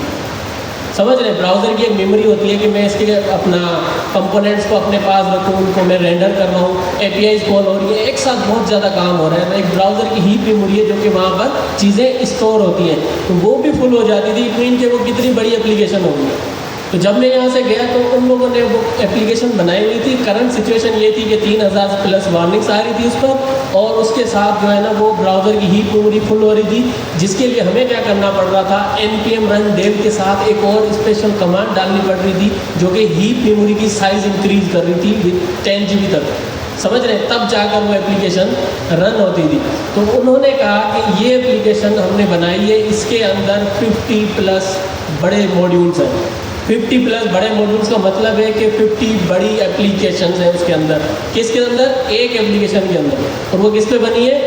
रिएक्ट पे। तो उन्होंने मुझे कहा कि हम ना 3-4 और प्रोजेक्ट्स बना रहे हैं, लाइक होटल मैनेजमेंट और काफ़ी सारे वेल्थ मैनेजमेंट, तो वो सारे हमने इसके अंदर इंटीग्रेट किए ना तो ये फट जाएगा, मतलब इतनी एप्लीकेशन ऑलरेडी उसकी ऐसी हालत है। तो उन्होंने कहा हम यहाँ पर फॉलो करेंगे माइक्रो फ्रंट एंड कॉन्सेप्ट। जैसे इन्होंने बात की माइक्रो सर्विसेज की, माइक्रो सर्विसेज होती है बैक एंड के लिए, फ्रंट एंड के लिए होता है micro services, micro front end, समझ रहे। अब उसके अंदर हमने कैसे काम किया कि हमने एक रिएक्ट की अलग से एप्लीकेशन बनाई, लाइक होटल मैनेजमेंट, फिर हमने बनाई हॉस्पिटल मैनेजमेंट, फिर हमने बनाई वेल्थ मैनेजमेंट, फिर हमने स्पा बनाई, ऐसी बहुत सारी एप्लीकेशन बनाई और उसको माइक्रो फ्रंट एंड के ज़रिए उस एप्लीकेशन के अंदर रेंडर करवाया। लाइक मैंने एक साइड बार बनाया, साइड बार के अंदर मैंने उस एप्लीकेशन के अंदर लिख दिया होटल मैनेजमेंट। जब वो होटल मैनेजमेंट साइड बार के किसी आइकन पे वो बंदा आकर होटल मैनेजमेंट पे क्लिक करता था तो राइट साइड पर जो एप्लीकेशन का एक इंटरफेस होता है वहाँ पर वो वाली एप्लीकेशन रेंडर होती थी, समझ रहे हैं। तो एक थर्ड पार्टी एप्लीकेशन जो आपने अलग से बना रखी है, उस एप्लीकेशन को अगर आपने किसी और एप्लीकेशन के अंदर रेंडर करवाना है तो उसके 2 तरीके हैं। कौन से? HTML किस ने अच्छे से पढ़ी है, ठीक है। आप लोगों ने कभी भी किसी भी एप्लीकेशन के अंदर YouTube की वीडियो लगाई होगी, कैसे लगाते हैं? एम्बेड करके। कौन सा टैग यूज होता है यहाँ पे? आई फ्रेम टैग यूज होता है वहाँ पे, सही है। आई फ्रेम टैग के अंदर जिस भी YouTube की वीडियो की लिंक आप वहाँ पर डालेंगे वो वहाँ पे रेंडर होगी, किसी वेबसाइट की लिंक डालेंगे वो वेबसाइट वहाँ पर रेंडर होती है। लेकिन यहाँ पर मसला है, मसला पता है क्या है? वो जो एप्लीकेशन यहाँ पर आपके पास आ रही है या जो वीडियो या जो भी आप थर्ड पार्टी एप्लीकेशन को यहाँ पर एम्बेड करना चाहते हैं उसका उस पेरेंट एप्लीकेशन से कोई ताल्लुक नहीं होता। आई फ्रेम की मदद से अगर आप कोई ऐसी एप्लीकेशन उसके अंदर ऐड कर रहे हैं तो आई फ्रेम से करने पर उस एप्लीकेशन का पेरेंट एप्लीकेशन जो मेन एप्लीकेशन थी उससे कोई ताल्लुक नहीं होता। लाइक अगर आपने चाइल्ड एप्लीकेशन के अंदर कोई लॉगिन सिस्टम लगा रखा है, ऑथेंटिकेशन है, आप उसके अंदर लॉगिन करते हैं तो अगर आप पेरेंट एप्लीकेशन में जाएंगे उस लिंक पे क्लिक करेंगे, उसको ओपन भी करेंगे ना, वो वहाँ पर भी आपके पास लॉगिन मांगेगी, चाहे भले आपकी पेरेंट एप्लीकेशन आपके पास लॉगिन हो। क्यों? क्योंकि उन दोनों का आपस में कोई ताल्लुक नहीं है, ये दोनों सेपरेट एप्लीकेशन हैं। लेकिन अगर जब आप जाते हैं माइक्रो फ्रंट एंड की तरफ तो माइक्रो फ्रंट एंड क्या करता है, वो उसको अपना चाइल्ड समझता है। जैसे आप अपने बच्चों को अपना चाइल्ड समझेंगे, अपनी दौलत का कुछ हिस्सा उनको दे देते हैं ना, वो भी उस चाइल्ड को पेरेंट एप्लीकेशन अपनी दौलत का कुछ हिस्सा दे देती है। हम क्या कहते हैं, उस पेरेंट एप्लीकेशन को होस्ट कहते हैं। ये वो होस्ट है जो 3, 4, 5, 10, 50 रिमोट एप्लीकेशन को अपने अंदर एम्बेड कर सकती है, सही है। अगर आप माइक्रो फ्रंट एंड का यूज़ करेंगे तो वो एक दूसरे के साथ अपना टोकन शेयर कर सकते हैं। टोकन का मतलब जब आप लॉगिन करते हैं, आप लोगों ने अगर कभी ऑथेंटिकेशन सिस्टम खुद से बनाया होगा तो आपको पता होगा कि जब आप लॉगिन करते हैं बैकएंड से एक टोकन उठ के आता है, वो आपकी ब्राउज़र की स्टोरेज में सेव हो जाता है, लोकल स्टोरेज में, जो कि बार बार फिर कॉल नहीं करना पड़ता सर्वर से, जैसे शादी भाई ने भी बात की, वो कैश हो जाता है बेसिकली। तो जो कैशे का मतलब इन्होंने अभी बताया ना, वो यही है। जब आप फेसबुक लॉगिन करते हैं फर्स्ट टाइम तो ये जाता है सर्वर के पास, डेटाबेस से आपका ईमेल पासवर्ड वेरीफाई कर लेता है, वहाँ से एक टोकन बना के भेजता है कि हाँ ये बंदा ऑथराइज है, इस एप्लीकेशन को लॉगिन कर सकता है। तो उसने एक टोकन बना के वो देता है जो कि आपके ब्राउज़र के फ्रंट एंड में सेव हो जाता है। तो अगर आप किसी दूसरे राउट पे जाते हैं, किसी दूसरे पेज पे जाते हैं, आपने देखा होगा आप लॉग आउट नहीं होते, और ज़्यादा लोडिंग भी नहीं होती। क्यों? क्योंकि वो दोबारा से रिक्वेस्ट नहीं करता वापस डेटाबेस पे, वो वहीं से कैशे से उठा रहा होता है कि क्या इस बंदे के पास टोकन है, हाँ इसको ये पेज शो करा दो। आपने किसी की पोस्ट पे लाइक कर दिया, उसने देखा क्या इस बंदे के पास टोकन है, चलो एक लाइक बढ़ा दो। किसी ने कमेंट कर दिया, उसने चेक किया क्या इस बंदे के पास टोकन है, बोला टोकन है, इसका कमेंट ऐड कर दो। अगर आपका टोकन एक्सपायर हो जाता है, अगर आपके टोकन की टाइमिंग आपने रखी हुई थी 1 घंटा, 4 घंटा, 6 घंटे, 12 घंटे, और वो 12 घंटे बाद वो टोकन आपका एक्सपायर हो जाता है, और अगर आप फिर उसके बाद किसी पोस्ट पे लाइक करेंगे ना, वो चेक करेगा इसके पास टोकन है, नहीं एक्सपायर है, वापस लॉगिन पेज में भेज देगा आपको। आप लोगों ने देखा होगा जब भी कोई फेसबुक आप काफ़ी टाइम बाद ओपन करते हैं तो सेशन एक्सपायर्ड का नाम आता है। इट मीन कि आपका टोकन एक्सपायर हो चुका है। तो ऐसे ही वो माइक्रो फ्रंट एंड वर्क करता है कि अपनी पेरेंट एप्लीकेशन का टोकन अपने पास इनहेरिट कर लेता है, वो अपने पास स्टोरेज में। अब एक मेन एप्लीकेशन चल रही है ब्राउज़र पे, हम किसी बड़ी एप्लीकेशन की बात नहीं करते, हम फेसबुक की बात करते हैं। फेसबुक चल रहा है हमारे ब्राउज़र पे, हमने लॉगिन कर लिया, इट मीन कि हमारा टोकन कैशे में सेव है, सही है। अब अगर मैं उसके अंदर कोई माइक्रो फ्रंट एंड से एक एप्लीकेशन ऐड करता हूँ और मैं जाता हूँ उस पर क्लिक करता हूँ, तो वो जो चाइल्ड एप्लीकेशन है वो पता है क्या करेगी, वो हमेशा आपको एक ही लोकल स्टोरेज यूज़ करेगी ब्राउज़र की। क्यों? क्योंकि दोनों चीज़ें किस में ओपन है, ब्राउज़र में। तो वो दोनों एप्लीकेशंस एक ही टोकन को यूज़ करेंगी, चाहे आप उसमें हो या उसमें, लेकिन ये आपको प्रोग्रामिंग के ज़रिए खुद से बनाना पड़ता है। तो इट मीन कि माइक्रो फ्रंट एंड क्या है, आप काफ़ी सारे जो है ना एप्लीकेशंस बना के उनको एक एप्लीकेशन के अंदर इनहेरिट कर सकते हैं, उसको ऐड कर सकते हैं। उसके 2 तरीके हैं, कौन से? एक आई फ्रेम और दूसरा माइक्रो फ्रंट एंड। समझ आ गई?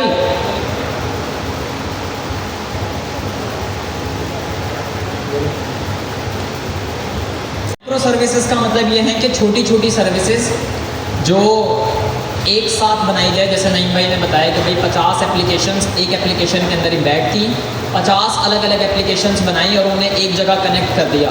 आपको पता है ये जो बड़े सिस्टम्स हैं, शॉपिफाई हो गया, शॉपिफाई के पास तकरीबन 1 मिलियन से ज़्यादा स्टोर्स हैं, ठीक है, जो ऑनलाइन मैनेज हो रहे होते हैं। वो कैसे टैकल किए जाते हैं कि उनकी एक छोटी छोटी जो है ना वो माइक्रो सर्विस बनाई गई है, यानी जो सिस्टम डिज़ाइन है वो एक माइक्रो सर्विस का अलग है, दूसरी का अलग है, तीसरी का अलग है, चौथी का अलग है। इस तरीके से पूरा का पूरा जो है वो आर्किटेक्चर उनका बना हुआ है। मोनोलिथिक क्या होता है? मोनोलिथिक का मतलब ये होता है कि आपका फ्रंट एंड और बैक एंड जो है ना वो एक ही सर्वर के साथ बातचीत कर रहा हो।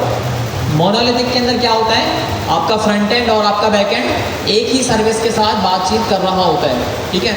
माइक्रो सर्विसेज में क्या होता है कि जो भी हमारे पास सर्विस होती है ना वो अपने ही एक सर्वर से बातचीत कर रही होती हैं, ठीक है।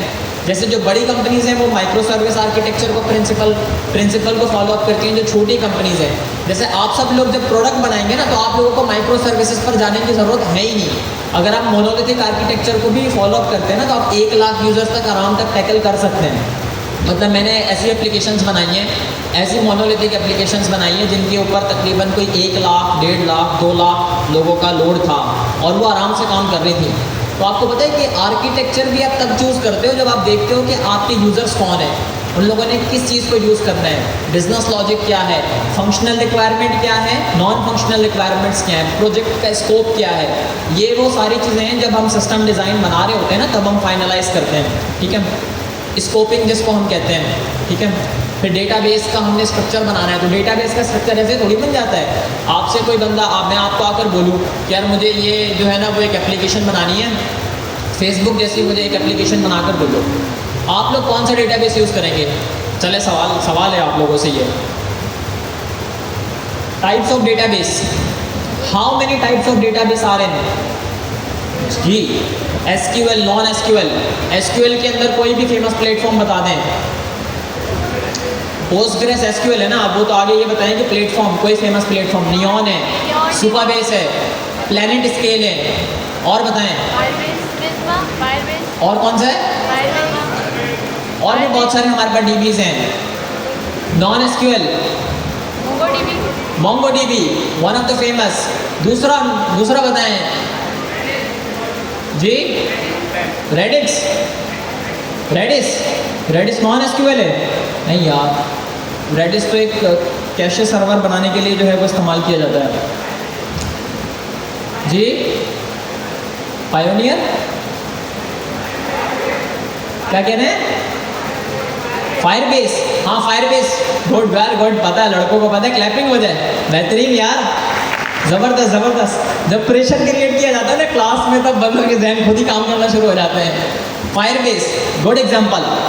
तीसरे नंबर पे जो इस टाइम पर बहुत ज़्यादा यूज़ किया जा रहा है, तीसरा ऐसा डेटाबेस जो नॉन एसक्यूएल है, बल्कि वो नॉन एसक्यूएल भी नहीं है, वो एक नया ही किस्म का डेटाबेस है,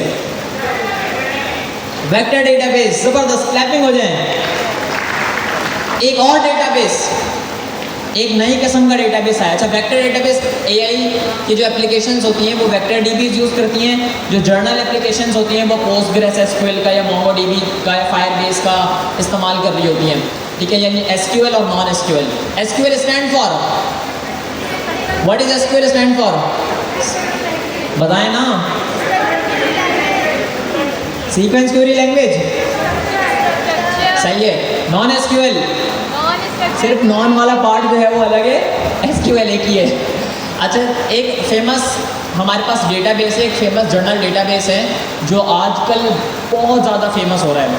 किसी ने आप में से बॉक्स का नाम सुना है क्या? बॉक्स नाम है इसका, क्या नाम है कंपनी का यार, ये बड़ी फेमस कंपनी है, हाँ ये बॉक्स ही नाम है इसका। ये एक बड़ा फेमस जो है वो टूल है, एंटरप्राइजेज इसे जो है वो यूज़ कर रही होती हैं, कंटेंट मैनेजमेंट सिस्टम है।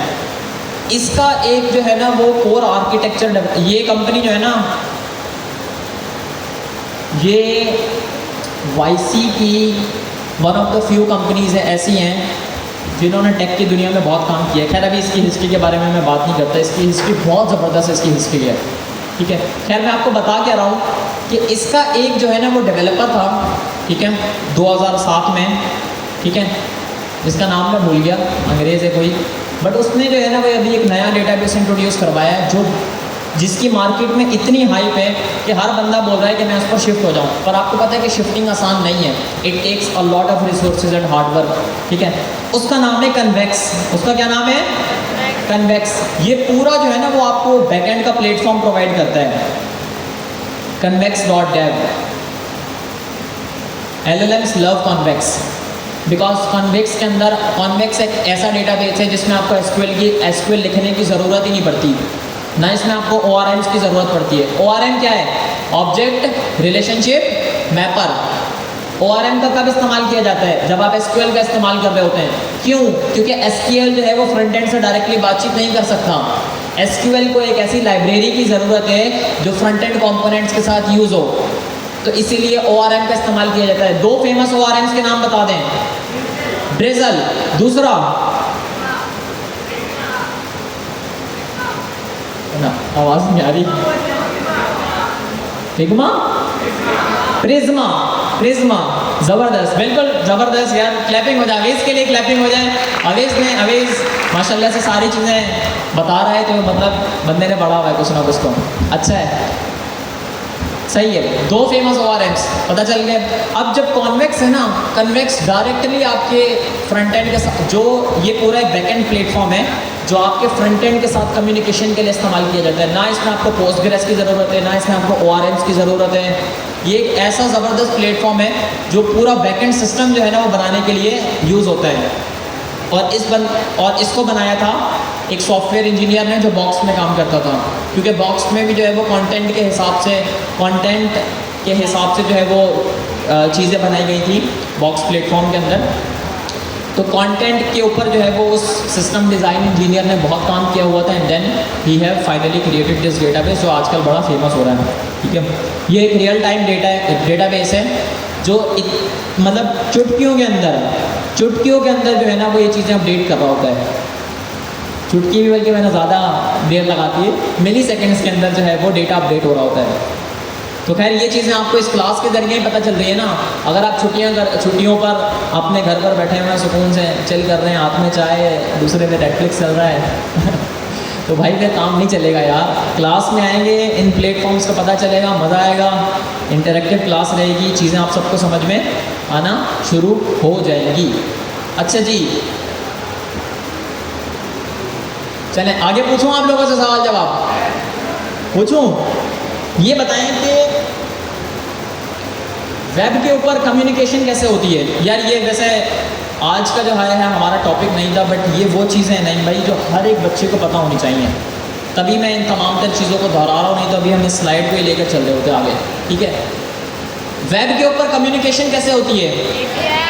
APIs के जरिए होती है। कौन कौन इस बात से मुंसलिक है वो ज़रा हैंड रेस कर लें। नहीं भाई इन सबको देख लें, इनकी वीडियो बना लें। अब जिसने हैंड रेस किया है वो ये बताएं, वो टाइप्स ऑफ API बताएं कि APIs किस तरीके से जो है वो हम लिख सकते हैं। APIs के प्रोटोकॉल बता दें। कौन बताएगा? जी आप बताएं। ये तो CRUD ऑपरेशंस आप बता रही है, नहीं ये नहीं है, ये नहीं है।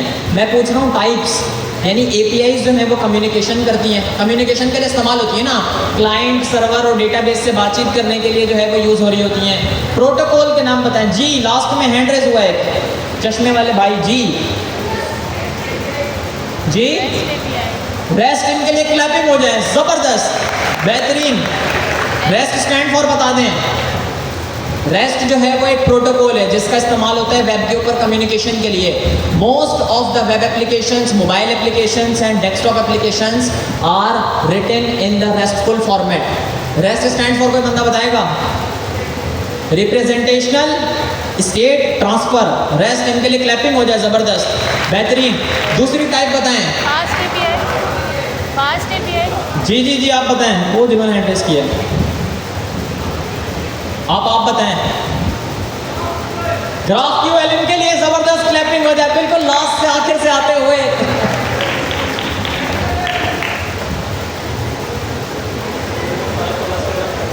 नहीं भाई बोलो यार, शादी में 5 तोला सोना रख देते ना, मज़ा आ जाता। अरे जहीज थोड़ी बांट रहे हैं यहाँ पे। 5 तोले से कहीं गुना ज़्यादा बनाएंगे।